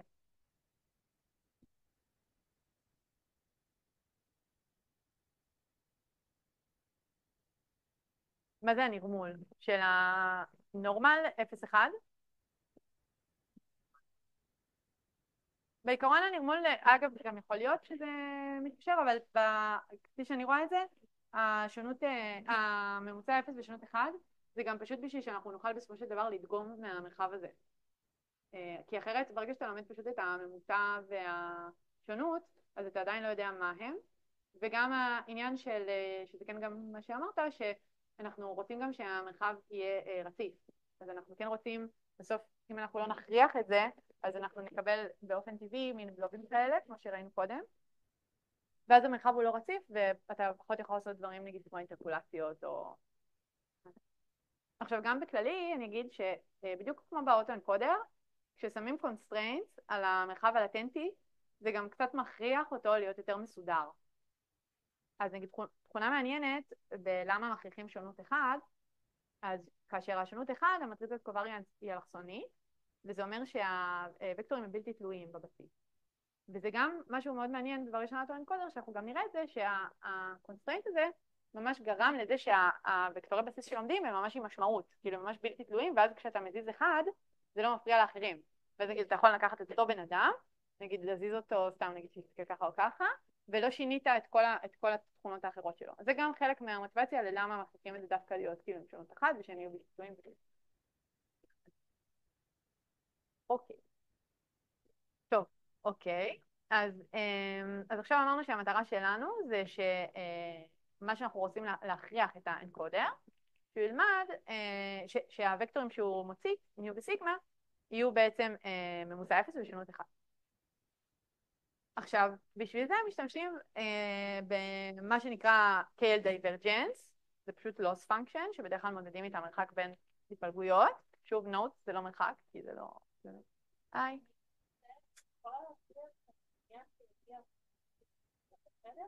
כן. בכיף. אוקיי. אז בואו נסתכל על איך הפונקציה הזאת נראית. אוקיי, אז יש לנו פה במכנה את p של z, שאנחנו הנחנו שאנחנו רוצים, אנחנו הנחנו שהיא מתפלגת נורמלית עם ממוצע 0 ושונות 1. כן. כן, מטריצת יחידה. כן, כן, כן.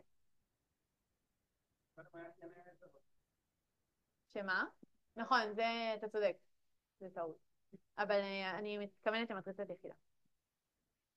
אוקיי. אז זה מה שיש לנו במכנה, ובמונה יש לנו את הרשת שלנו.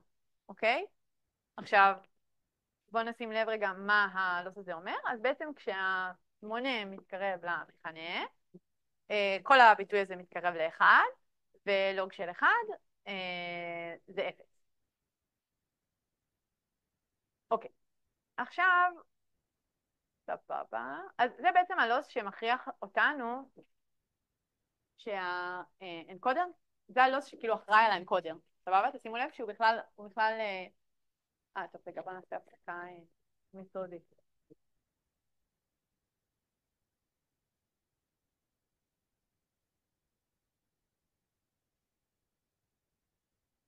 משהו קטן, נסיך.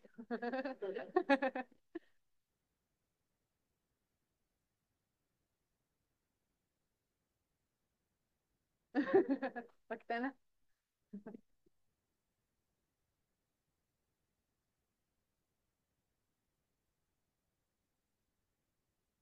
אבל סבבה, רק פשוט תשימו.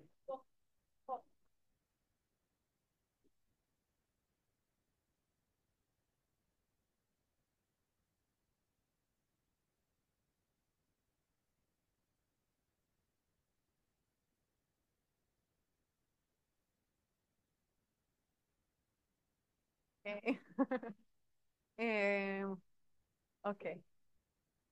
נכון, זה כמו בסרטון, אתם מכירים את הסרטון הזה שכאילו מתמסרים בכדורסל ואז עובר דוב כזה מאחורה? טוב, אז זה הלוס שלנו, שהוא אחראי על האימון של האנקודר.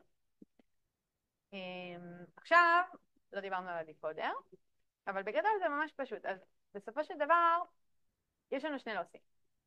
אחד, זה פשוט ה-reconstruction loss, שלקחנו אותו ממש מהאוטו-אנקודר, אותו דבר, כי אנחנו עדיין רוצים מן הסתם לקבל את הקלסטרים האלה ב-latent space, ושיהיה משמעות להאם הכנסתי 7 או 1.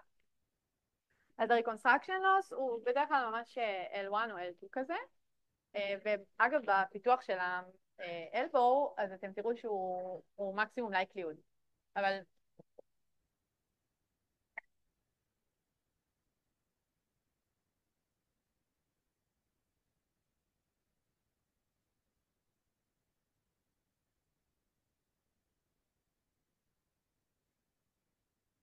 אוקיי, אבל המקסימום likelihood בפועל הוא פשוט ממומש כ-L2, כאילו זה פשוט reconstruction loss.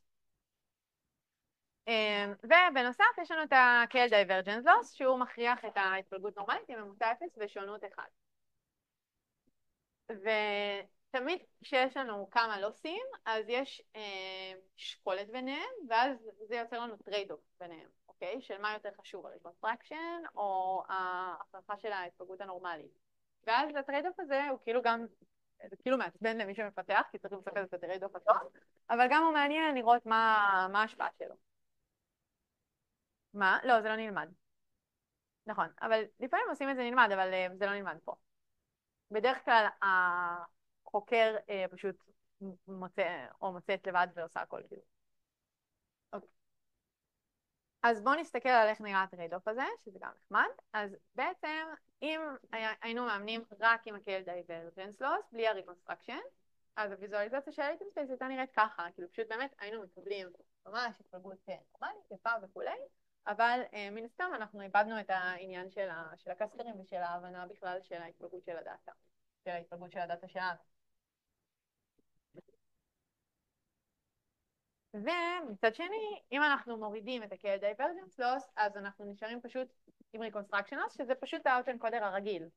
ואז ה-Autoencoder הרגיל, כמו שאמרנו, יש לנו בדיוק את אותן בעיות, שאין לנו את הרציפות, וזה גם לא דגימה, זה לא מרחב שאנחנו יכולים לדגום ממנו, וכולי וכולי.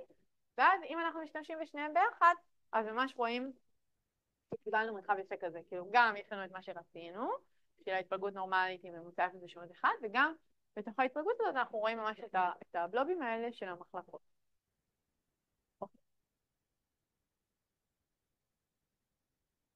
עכשיו, אוקיי, אז שאלה לקהל, האם אתם רואים איזושהי בעייתיות בתהליך הזה שדיברנו עליו?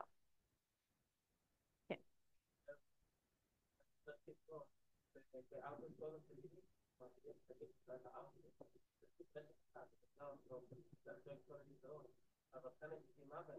נכון, יפה, צודק. אז באמת הבעיה, יפה, אתה מכיר את זה? אז סבבה, אבל זה טוב, זה טוב. אז באמת הבעיה פה שהשלב הזה הוא לא גזיר. זאת אומרת, הפעולה הזאת של הדגימה היא לא גזירה. ואז בסופו של דבר, כשאנחנו עושים תהליך של למידה, אנחנו צריכים לעשות back propagation, ואנחנו צריכים שכל התהליך של ה-forward הוא יהיה גזיר, הוא יהיה מורכב מהרכבה של פונקציות גזירות. וזה לא גזיר. עכשיו, מה שהם מציעים במאמר זה איזשהו טריק, הם גם קוראים לזה טריק, בשביל להפוך את זה לגזיר.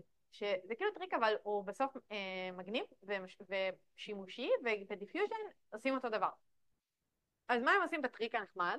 הם בעצם אומרים איך נדגום, זה פשוט רעיון שאומר איך נדגום באופן שכן יהיה גזיר לצרכים שלנו. אז הם אומרים, במקום לדגום ישר מאלה, מה שאנחנו נעשה, אנחנו נדגום בצד אפסילון, בהתפלגות נורמלית עם ממוצע 0 ושונות 1, ואז אנחנו נגדיר את Z על ידי מיו ועוד סיגמה כפול אפסילון. עכשיו תשימו לב שאם כאילו נציב רגע ונחשוב, הפעולה הזאת לא שינתה את ההתפלגות של Z, זאת אומרת Z כשהוא נדגם ככה, הוא עדיין עם ממוצע מיו ושונות 1, שונות STD, זה מה שהוא לומד. למה? אז רגע, אז כשאנחנו מכפילים את אפסילון בשונות, לא שינינו את השונות בגלל שהשונות של אפסילון היא 1, ובגלל שהשונות של אפסילון היא 0, אז כשאנחנו מוסיפים את זה לממוצע, אז גם לא שינינו את הממוצע. אוקיי? וזה טריק ממש נחמד. ואז אתם רואים שכשאנחנו מסתכלים על התהליך של הרשת, כאילו היא לא צריכה להגיע לבראנץ' הזה, כי אין פה מה לגזור אחורה, ואז אנחנו החלפנו את פעולת דגימה הבלתי גזירה בפעולה של חיבור וכפל שהן כן גזירות. כן.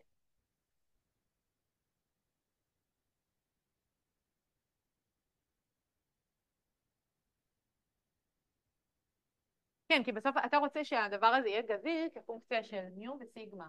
ואז אתה בעצם שמת פה באמצע פעולה שמפסיקה את הגזירות בגלל שהדגימה as is היא לא גזירה. כן, אז זה לא בדיוק העניין, כן, זה לא בדיוק העניין של הפרמטרים, זה העניין שכאילו אתה מחליף את ה... כן, אתה כאילו מוציא את הדגימה מהתהליך, אתה עושה כמו ענף כזה, שאתה לא צריך שמפה זה יהיה גזיר, אז זה בסדר לקחת את כל מה שבא לך כאילו, ואז אתה עדיין לא שינית את התנאי שמתקיים, שעדיין Z הוא מתפלג עם ניו וסיגמה, כאילו פה בנועד עם ניו וסיגמה. בכללי? כן.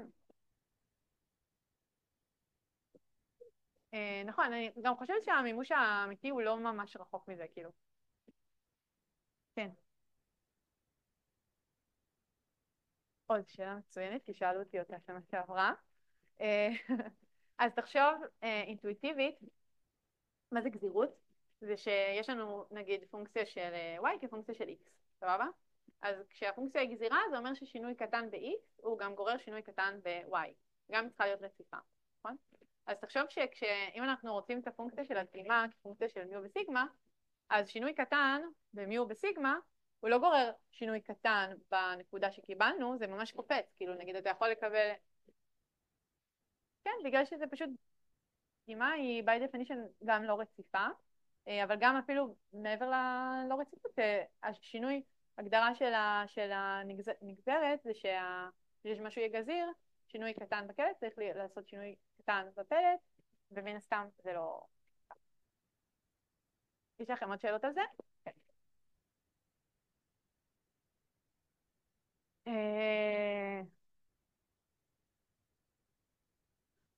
מה זאת אומרת? לא, זה הקטע בדגימה, אתה יודע, כאילו, את יכולה לקבל גם משהו שהוא יותר רחוק. למה היא רנדומלית? אז זה המימוש של המחשב, שנגיד את מגרילה איזשהו סיד נגיד, ויש שם איזשהו... כן, כן, כן. כן, זה נקרא, זה בכללי כאילו ל-common language, כאילו כשאומרים נגיד דגימה, זה כן, זה מניחים שזה רנדומלי. אז זה לא כל פעם מדגום, גם אם את נגיד הכנסת עכשיו את המספר 7, דגם, תצא לך וקטור, תכניסי באיטרציה הבאה נגיד אותו דבר, דגם, תצא לך כאילו משהו אחר, פשוט מאותה התפלגות. תחשבי על זה כנגיד יותר קל אפילו בהתפלגות יוניפורמית, נגיד יש לך את המספרים 1 עד 5 ויש לך סיכוי של חמישית לקבל כל אחד מהם, ואת דוגמת פעם אחת את תקבלי את 1, פעם הבאה תקבלי את 5, כאילו כל פעם תקבלי משהו אחר. איך זה ממומש במחשב? זה משהו עם סידים כזה, זה לא, אני לא יודעת. כן. רציתי לשאול על אותו דבר?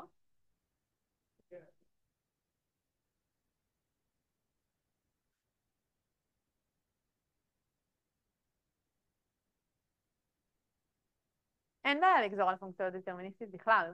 תחשוב שיש לך ברשתות הרבה דברים לא דטרמיניסטיים, כאילו... למה שזה יהיה בעיה? כאילו, כל מה שאתה צריך זה כל הפונקציות, כאילו גם רשת בסוף זה הרכבה של פונקציות קטנות, שכל ההרכבה הזאת היא בסוף יוצאת גזירה, כל הפונקציות צריכות להיות גזירות. כל מה שאתה צריך זה שכל הפורוורד הוא פשוט יהיה גזיר. יש הרבה פעולות שהן יכולות להיות לא דטרמיניסטיות, ואז עושים כל מיני טריקים כאלה. עכשיו פה זה לא מה אכפת לנו שזה דטרמיניסטי, כל עוד מה שמוביל מכאן לכאן זה כפל וחיבור, אז הכל טוב, אתה יכול לגזור, זה לא מפריע.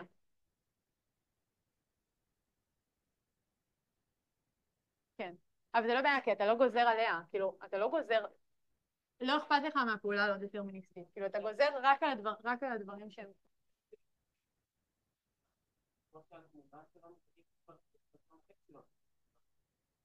אוקיי.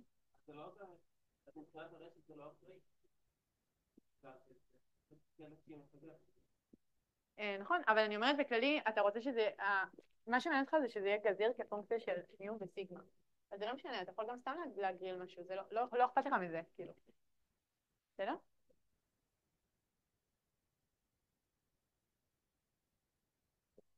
כאילו, ובכללי יש הרבה דברים לא דטרמיניסטיים בתהליך של האימון, זה לא בעיה. גם כשאתה דוגם נגיד בץ',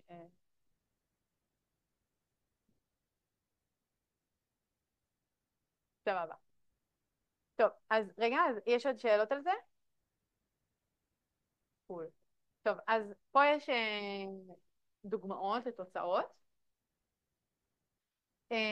אוקיי, אז פה אימנו וריאשנל אטומית קודר על אמניס, שזה כזה הדאטה הזה. הוא דאטה גם ממד ממש רזולוציה ממש נמוכה, ואימנו עם שתי, כאילו המימד של המרחב האטנטי הוא 2, טוב? שתי אנטריז. ואז מראים מה קורה שאתם עושים נגיד אינטרפולציה על הכניסות במרחב הזה. אז נגיד אם אתם רוצים לעשות ממש מקודדים, נגיד את סתם 7, 1, 6 ולא יודע שם 2, ואז מתחילים לראות את כל מיני אינטרפולציות בכל הצירים, אוקיי? וזה כן נחמד לראות שנגיד מראים על סתם כשרוצים לנוע מ7 ל1, על שינוי רק בכניסה של הזה, אז נגיד ה7 הופך, אז אפשר לראות שהאינטרפולציה היא די רציפה ונראית סבבה. עכשיו, דוגמה יותר נחמדה, מה שאמרתי לכם קודם על הקטע של הפנים, אז גם אימנו את זה על פנים, על הדאטה שהיה בזמנו, שהוא גם ברזולוציה נמוכה, שחור לבן כזה וזה, אבל מה שמגניב זה שאפשר לראות שממש כשמשנים entries מסוימים, אז זה ממש משנה תכונות מסוימות בפנים, שזה די מגניב, וזו תכונה ממש ייחודית כאילו שמכריחים את המרחב הלטנטי להיות עם שונות של יחידה, כאילו עם קובריאנט, כאילו שהווקטורים בבסיס הם בלתי תלויים, אז זה באמת נותן לנו את האופציה לעשות עריכות שהן ממש עם משמעות. ואגב, הרעיון הזה של להכריח את ההתפלגות נורמלית ממוצע 0 בשונות 1, אחרי זה כאילו משתמשים בזה במלא דברים, כאילו גם ב-BQ, BQA. קיצור, זה ממש כבר כזה common practice. אוקיי, סבבה. עכשיו, אגב, זה גם נהיה common practice לא רק למרחב שרוצים לדגום ממנו, זה פשוט כאילו דבר שעושים anyway, גם אם רוצים סתם ללמוד מרחב אחד. אוקיי, לא תמיד, אבל... טוב, עכשיו הקטע של האריתמטיקה. אז נגיד פה, מה שגם מגניב, שממש אפשר לעשות אריתמטיקה במרחב הלטנטי, ממש כאילו כל מיני אפילו אינטרפולציות ליניאריות כאלה.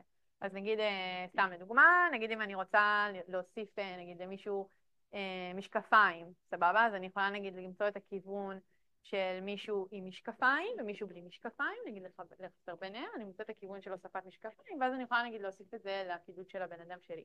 ככה להוסיף משקפיים, להפוך בנים לבנות, ועוד כל מיני דברים מעניינים. סבבה. אוקיי, אגב, רציתי גם להגיד הערה על זה, שהיום במרחב הלטנטי של ה-diffusion models וקליפ וזה, אז גם עושים אריתמטיקות, שזה גם תחום שהוא עדיין מחקר, אבל ממש עכשיו כאילו יוצאים כל מיני מאמרים על ממש מראים שאפשר לעשות, נגיד מאמר שיצא מהמעבדה שלנו, הם נגיד למדו אריתמטיקות של אופרטורים, נגיד איחוד, חיתוך, כל מיני דברים כאלה, גם עם כיוונים כזה ב-latent space, וזה ממש מגניב. זה גם תחום מעניין של איזה עריכות אפשר לעשות עם אריתמטיקה במרחב הלטנטי. ובמודלים שלנו יוצאים דברים כאילו מטורפים. טוב, עכשיו מה שגם קצת נגענו בו, החסרונות העיקריים של variation autoencoder, כאילו החיסרון, זה שהתמונות יוצאות מטושטשות.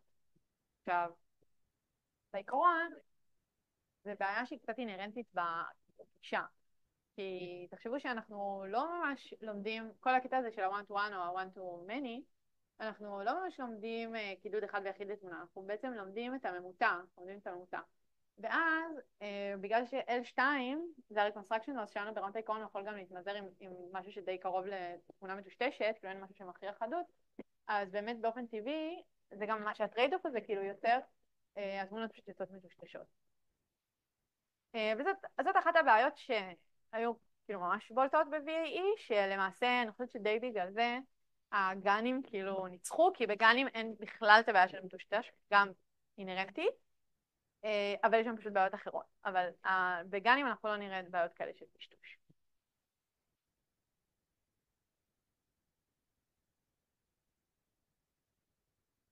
כן, אפשר. אני לא יודעת אם עשו את זה, אני מניחה שעשו את זה. כאילו, יש גם בכללי כל מיני, כאילו, זה משהו שהוא די ידוע, שנגיד מוסיפים איזה משהו כזה, נגיד על הנגזרות, בשביל להכריח שהתמונה תהיה לא מטושטשת. אפילו תחשוב שגם אם נגיד להחליף את ה-L2 במשהו אחר שכן רגיש לטשטוש, זה גם יכול לעשות.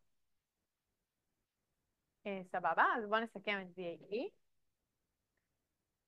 אז אוקיי, אז VAE אמרנו שהפואנטה של הרעיון זה שנוכל להשתמש ברעיון של אוטו-אנקודר בשביל generation. כי הבעיה שהייתה לנו באוטו-אנקודר זה שה-latent space אנחנו לא יודעים את ההתפלגות שלו, וב-VAE עכשיו אנחנו כן יודעים את ההתפלגות, אז אנחנו יכולים גם לעשות generation. אוקיי, ה-explicitly modeled density function זה כאילו, בסדר, אני לא יודעת כל כך את זה, אבל נגיד פשוט הפואנטה היא שב-VE לעומת גנים שתכף נראה, אנחנו ממש לומדים את ה-encoder, זאת אומרת אנחנו ממש לומדים את כאילו לומדים את ה-distribution, אבל ומה שנחמד ב-VAE שאין את זה בכל המודלים, זו תכונה ממש מגניבה, העניין שהפיצ'רים הם ממש עם משמעות אמיתית, זאת אומרת ממש אפשר למצוא entries של חיוך, entries של שיער, לא יודעת כל מיני דברים שזה ממש מגניב. והבעיה העיקרית, החיסרון העיקרי של VAE זה העניין של הטשטוש, כאילו התמונות יוצאות מטושטשות, וזה אינהרנטי לאיך שהקונספט הזה מוגדר. סבבה, אז בואו נעשה הפסקה, שוב מוקדם, ואז נדבר על גנים, אז יאללה, נצא ל10 דקות. האמת זו כיתה ממש טובה, אני מקווה שנשאר פה, אבל בסוף יהיה פה לבד. טוב. המיקרופון וזה, שומעים טוב, כי שנה שעברה לא שמעו כזה טוב. טוב, אז נמשיך. יופי. אוקיי, אז כיסינו את variation autoencoder, שזה ממש נחמד, זה חלק מהקונספטים שראינו, אנחנו נראה בהמשך, אז תזכרו אותם. ועכשיו נדבר על גנים, שגנים, כאילו, מי מכיר מה זה גן? אוקיי, אז אנחנו נדבר על זה, עדיין גם אם מכירים לפעמים לומדים דברים חדשים, אז נדבר על גנים, ההבדלים קצת, בהמשך, כשנגיע לדיפיוז'ן, אנחנו נראה מה קרה לגנים שכבר לא משתמשים בהם. אוקיי, שוב, משתמשים בהם, פשוט כאילו זה לא עכשיו ה-state of the art, אבל יש הרבה מאמרים שנגיד לוקחים רעיונות מגנים ומשתמשים בזה עם דיפיוז'ן. ממש עכשיו יצאו כל מיני דברים כאלה. אז זה עדיין רעיון ממש חשוב, שממש חשוב להכיר. אוקיי, אז בגנים, מה שאומרים, הרעיון הוא ככה, בואו נוותר על האנקודר, פשוט נוותר על האנקודר. עכשיו, כמובן שזה כאילו, אוקיי, אבל איך אפשר לוותר על האנקודר, כאילו אנחנו צריכים את האנקודר, ואז מציעים רעיון ממש אחר לגמרי, שמשתמש במשהו שנקרא adversarial loss, בשביל שנוכל לוותר על האנקודר. וזה עובד ככה. עכשיו שוב, גם כתוב פה שהמאמר הראשון של גן בהקשר הזה, למרות שגם גודפלו הוא ההוגה של הגן, אבל הוא לא המציא נגיד את הרעיון של adversarial loss, זה משהו שהיה כבר קיים, אבל הוא לקח את זה בקטע של generation וכל זה. אז כמו תמיד, המאמר הראשון נגיד היה ב-2014, אבל זה לא אומר שמ-2014 כולם התחילו להשתמש בגן. בדרך כלל המאמר הראשון כזה ממש לא עובד, התוצאות לא כזה טובות, וזה רק הרעיון, ואז לקח, נראה לי זה שנתיים אפילו יותר, עד שממש הגנים הפכו להיות ה-state of the art, ומצאו כזה איך להשתמש בזה שזה יהיה יציב, ויוכלו להשתמש וכו'. אז כן, בתקופה הזאת יותר השתמשו ברגע שאמרנו קודם. אוקיי, אז עכשיו אנחנו רואים שהמטרה שלנו זה לזרוק את האנקודר ולנסות להצליח לייצר תמונות בלעדיו. אז איך עושים את זה? אז יש לנו בעצם את הרשת שלנו, היא נקראת הג'נרייטור, היא למעשה ממש אותה ארכיטקטורה כמו הדיקודר שהיה לנו קודם. ואתם רואים שיש פה תמונה של מישהו שהוא כאילו עם עיניים קשורות, כי בעיקרון הג'נרייטור מנסה, הוא מקבל כל פעם דוגמים דגימות מהתפלגות נורמלית עם אותה התפלגות, כאילו קוראים לזה עכשיו התפלגות גאוסיאנית, אותו דבר. אז אנחנו כל פעם דוגמים דגימות מהתפלגות גאוסיאנית, מכניסים את זה לג'נרייטור, והג'נרייטור אמור ללמוד איכשהו לייצר תמונות של חתולים, בלי שהוא ממש רואה בעצמו את הדאטה של החתולים. אוקיי, נשמע לו הגיוני, אז איך הוא עושה את זה? אז יש פה עוד רשת שנקראת הדיסקרימינטור, שזאת רשת אחרת שגם צריך ללמוד אותה, והדיסקרימינטור הוא כאילו נותן את הציון. זאת אומרת, הדיסקרימינטור כל פעם הוא מקבל דגימות, פעם אחת מהדאטה האמיתי, פעם אחת הוא מקבל דגימות ש-G ייצר, והוא כל פעם צריך ללמוד בעצמו, להבדיל בין מה זה דגימה אמיתית ומה זה דגימה מזויפת, כאשר מזויפת זה מה שהג'נרייטור ייצר. בסדר? עכשיו תחשבו שבעצם, אז כאילו הג'נרייטור הוא לא רואה ישירות את הדאטה, אבל הוא למעשה לומד מתוך ההבנה של הדיסקרימינטור. בסדר? אז, ושתי הרשתות האלה הן בעצם מתחרות אחת בשנייה. כאילו הג'נרייטור רוצה כזה להביס את הדיסקרימינטור, להצליח לעבוד עליו, והדיסקרימינטור מנסה לתפוס אותו כשהוא עובד עליו. ואז מה שנחמד שהם משתפרים ביחד, ואז אנחנו צריכים, בשביל שיהיה לנו ג'נרייטור חזק, אנחנו צריכים גם דיסקרימינטור חזק. צריך לאמן אותם ביחד. אז זה רעיון ממש ממש מגניב ונחמד. עכשיו תשימו לב אוקיי, וללוס הזה קוראים adversarial loss, כי הם כאילו מתחרים אחד בשני. ואחד היתרונות החשובים של adversarial loss ושל הקונספט הזה, זה נגיד שתחשבו by definition לא יהיה לנו בכלל בעיות שקשורות לטשטוש, בגלל שנגיד אם הג'נרייטור יפלוט תמונה מטושטשת, והדאטה הוא לא מטושטש, אז ממש עם הפילטר הכי פשוט שיש, אפשר לגלות שתמונה היא מטושטשת ואפשר להבין שהיא לא אמיתית. אז הדיסקרימינטור יכול ממש ממש בקלות ללמוד נגיד את הפילטר הזה, ואז אין סיבה שהתמונות יהיו מטושטשות. אבל יש ארטיפקטים אחרים. אבל זה נגיד מה שבאמת מגניב בגנים, בין היתר. שאלות על זה רק? לפני שלא עושים? כן.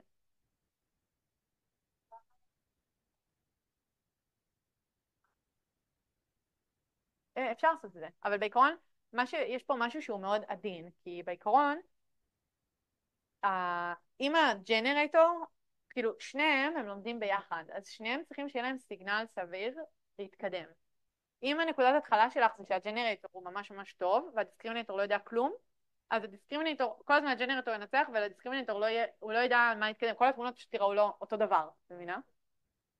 בדיוק, אז צריך איזון עדין ביניהם, ואגב זה למה זה סיוט לאמן גנים, אבל כן, בעיקרון צריכה ממש שהם ישתפרו כזה ביחד. כן נגיד דברים שעושים, לדוגמה בשביל היציבות, אפשר לעשות נגיד קצת כמו פרי-טריין קטן, נגיד את יכולה קודם לאמן נגיד את הג'נרייטור, נגיד 50 איטרציות או משהו כזה, שהוא קצת יותר יהיה סביר, ואז נגיד להתחיל, או הפוך, גם לפעמים קודם צריכה נגיד לאמן את הדיסקרימינטור קצת, כאילו זאת אומרת, הבנת, נגיד אפשר לאמן קצת כל אחד מהם, ויש כל מיני גם שיטות, בגלל שהלוס הזה הוא כזה לא יציב, יש המון שיטות לאיך כזה להתחיל ואיך לייצב, וקצת איטרציות מפה וקצת איטרציות מפה וכל מיני.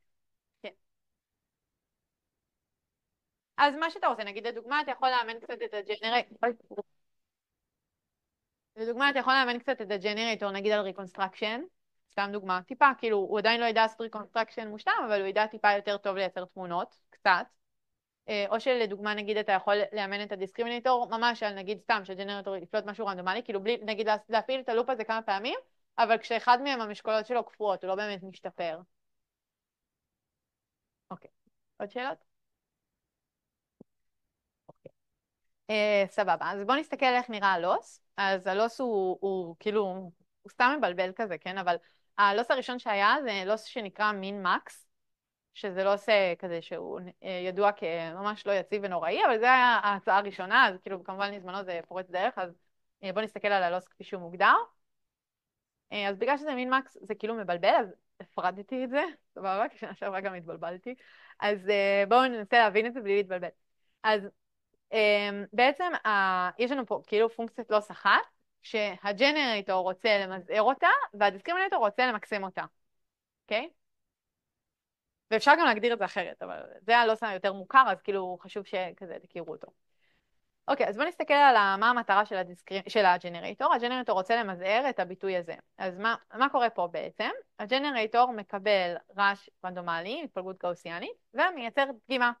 עכשיו בעולם שלנו, בגלל שהג'נרייטור ייצר את הדגימה הזאת, אנחנו יודעים שזו דגימה שהיא פייק, היא לא אמיתית, באמת, היא לא באה מהדאטה.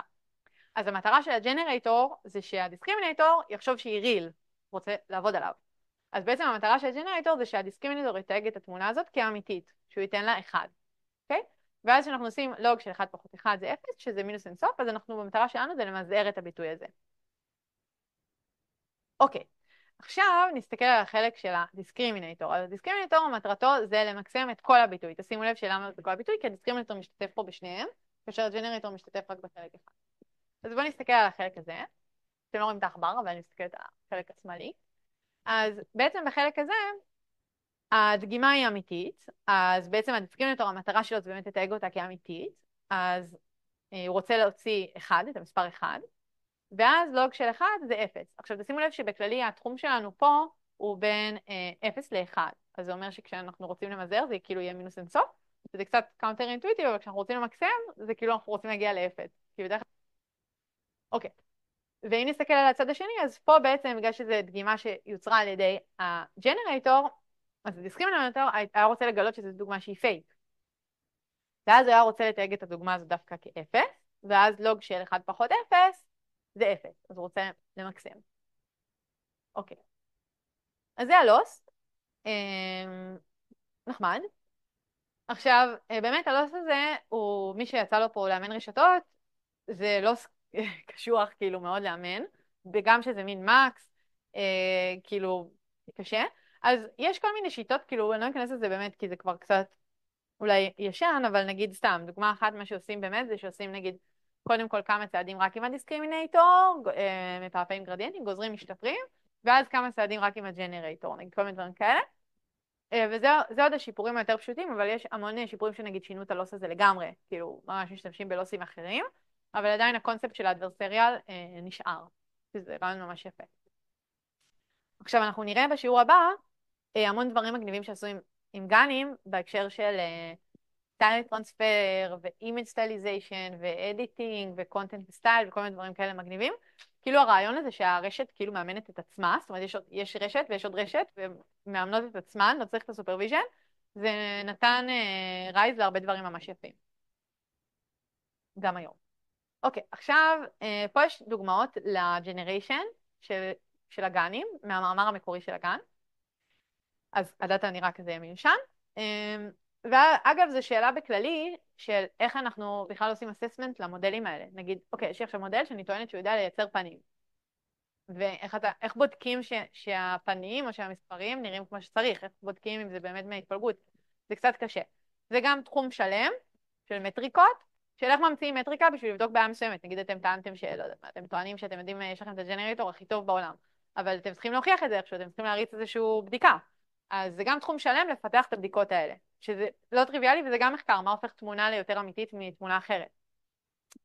פה לדוגמה במאמר הם ג'נרטו דוגמאות רנדומליות, ובשביל להוכיח שבאמת נגיד הם לא עשו נגיד אוברפיט או משהו כזה, אז הם מראים פה את הדגימות מהדאטה שהכי קרובות לתמונה שהם ג'נרטו. זאת אומרת, מה הדגימות שאמורות להיות הכי קרובות, בשביל להראות שבאמת מה שהם ג'נרטו הוא כאילו שונה ממה שיש בדאטה. אוקיי.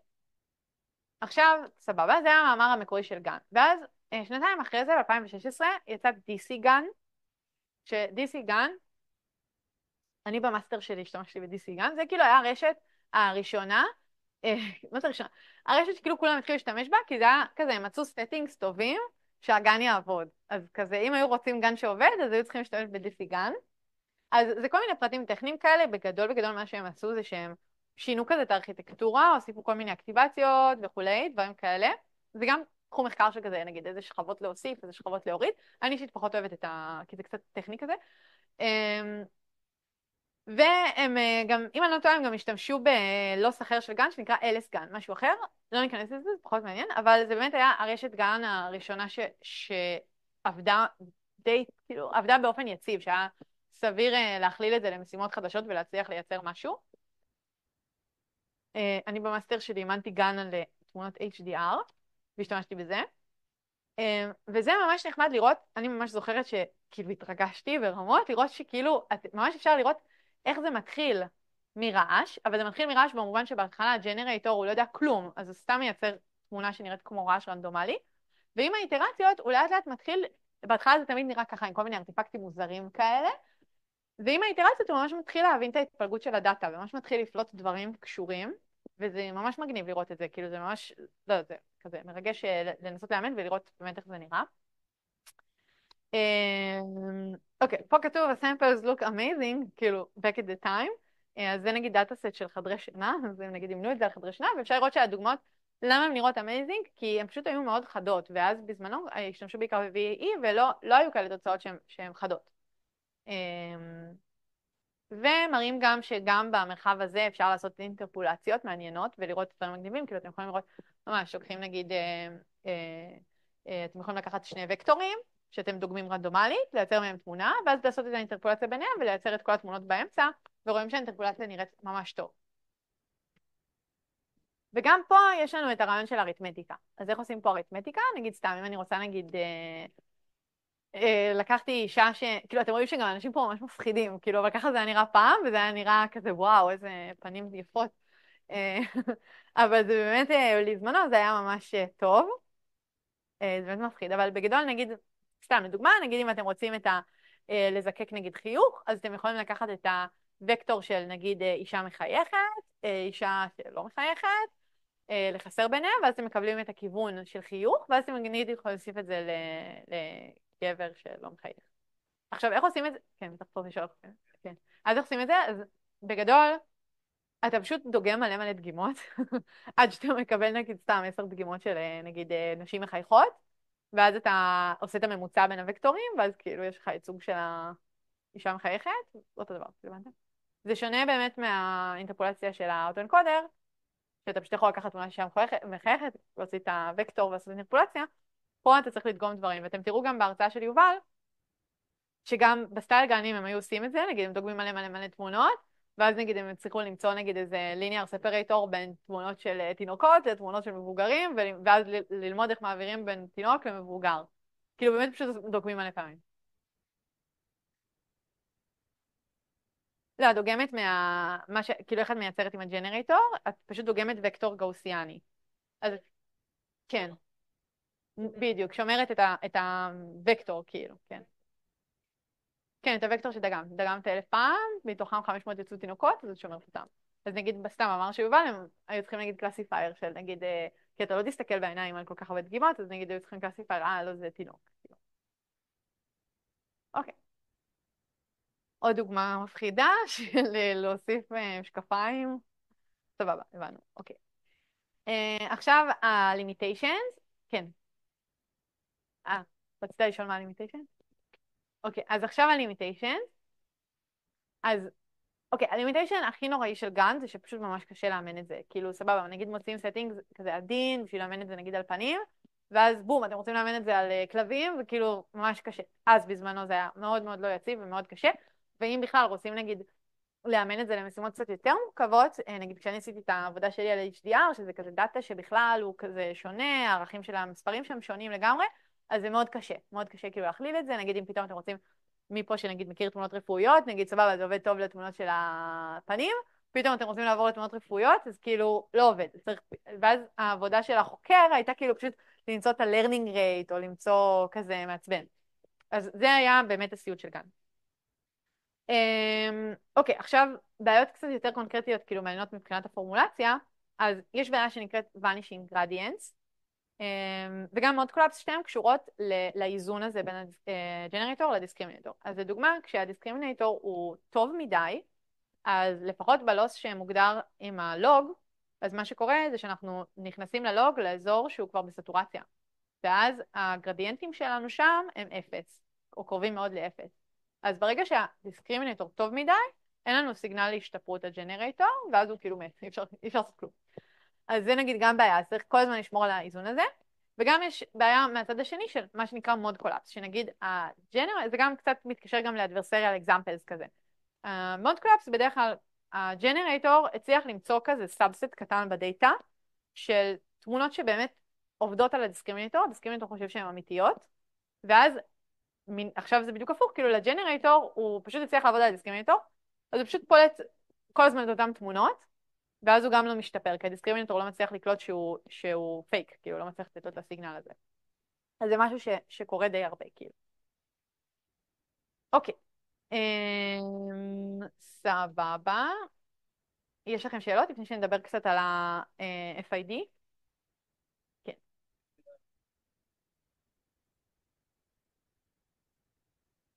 אז זה ממש מצחיק, יש לך כאילו, כמו שפה, רגע, אז יש לך את הלוס של ה-G יורד, ואת הזה פשוט הפוך כזה, כאילו עולה.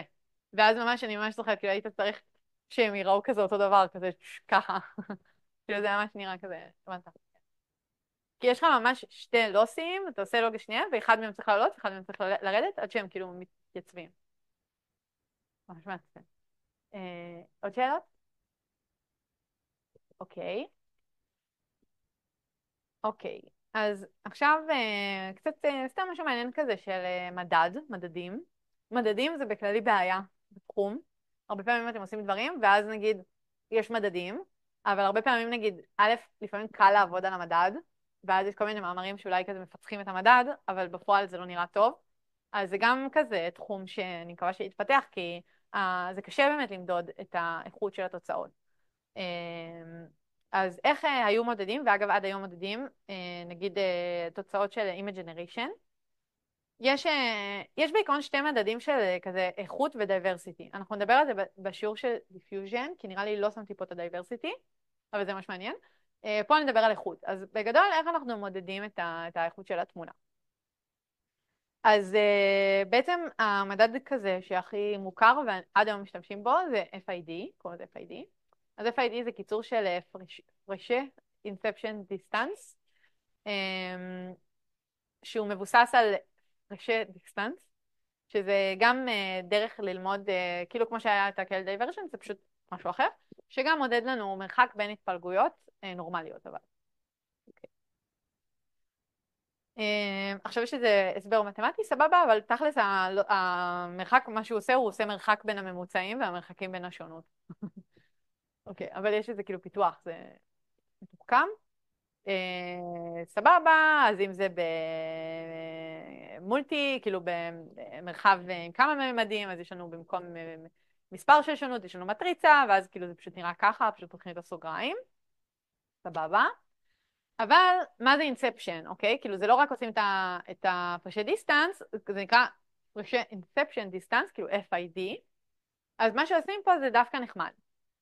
אז בדרך כלל איך בעצם מודדים? אנחנו רוצים למדוד האם הגן שלנו הצליח לייצר תמונות שהן נראות אמיתיות. עכשיו בעולם שלנו, מה זה אומר נראות אמיתיות? זה אומר בהתפלגות של הדאטה, כאילו הדאטה מגדיר לנו מה זה אמיתי.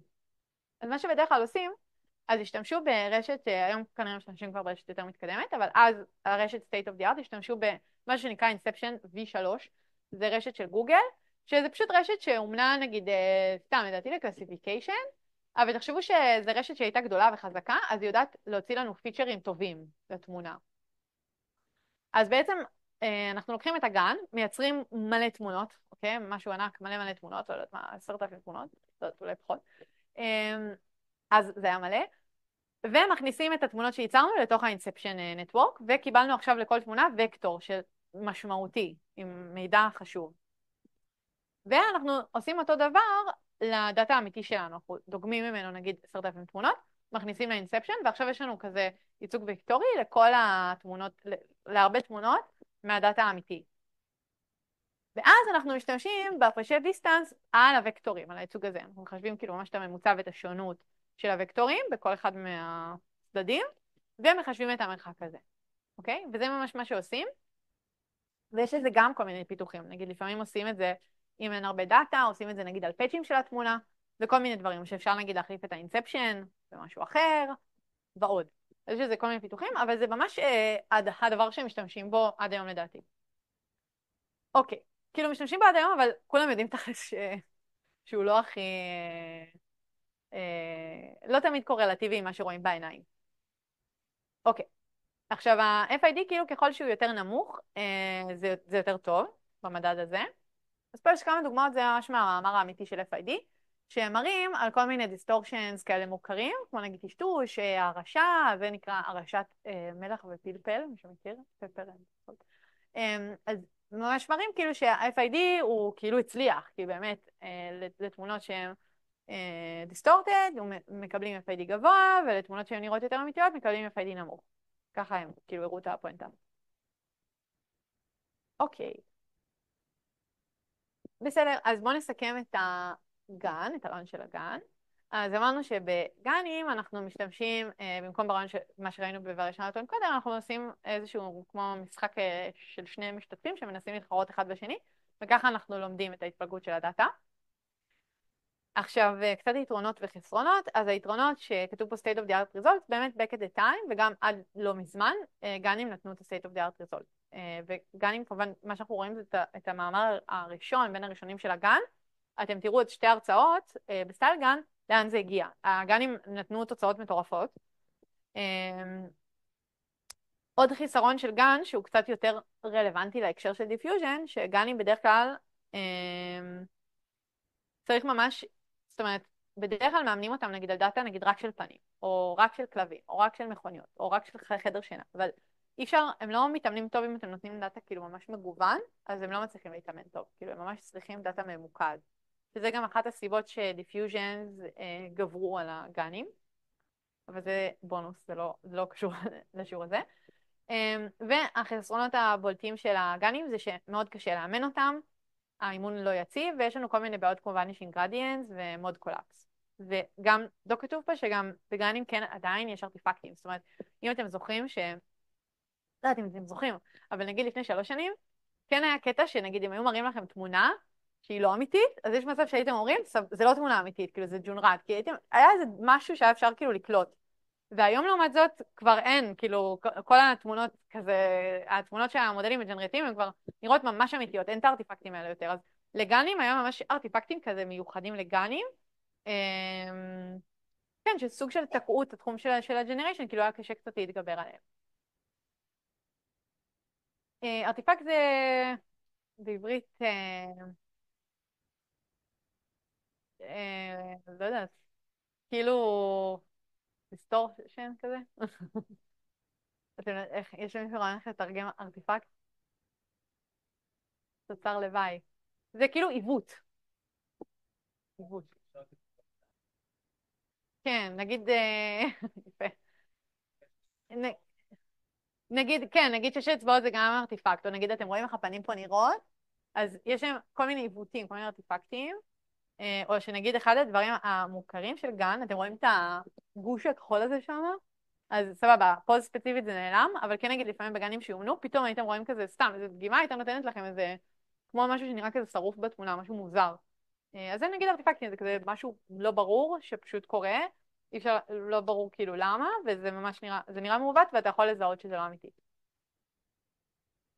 אוקיי, עכשיו קצת התחומי מחקר שיש מהעולם הזה, אז התחומי מחקר פעילים שהיו, ותכלס עדיין פשוט גם בתחומים אחרים, אז גם התחום של ה-loss function, היה הרבה מחקר אחרי הגן הראשון של איך לשפר את ה-loss function, יש כזה ושטרס, לוס, כל מיני דברים, אז זה גם היה תחום פעיל וזה של איך לשפר, גם איך לשפר את היציבות של האימון, היו כל מיני טריקים, ואפליקיישנס, שאנחנו נראה הרבה בשיעור הבא, את כל האפליקציות של גנים, דברים ממש מגניבים, וגם הארכיטקטורה, זאת אומרת גם הגנים התפתחו במובן שיש לנו סבבה, יש לנו את הקונספט הכללי הזה של התחרות, אבל בתוך זה אפשר לשפר המון דברים, אז נגיד היה גם הרבה עבודה על הפיתוח של הארכיטקטורה, איך בדיוק לעשות את הקידוד וכל זה. יפה, אז סבבה, אז סיימנו. שיעור הבא אנחנו נדבר על נושאים ממש מגניבים, אנחנו נדבר על Image to Image Translation ו-Style Transfer, שזה בעצם איזה אפליקציות מעניינות אפשר לעשות עם מה שראינו היום, עם הגנים וכולי, יהיה מגניב. וסיימנו מוקדם. סבבה, תודה.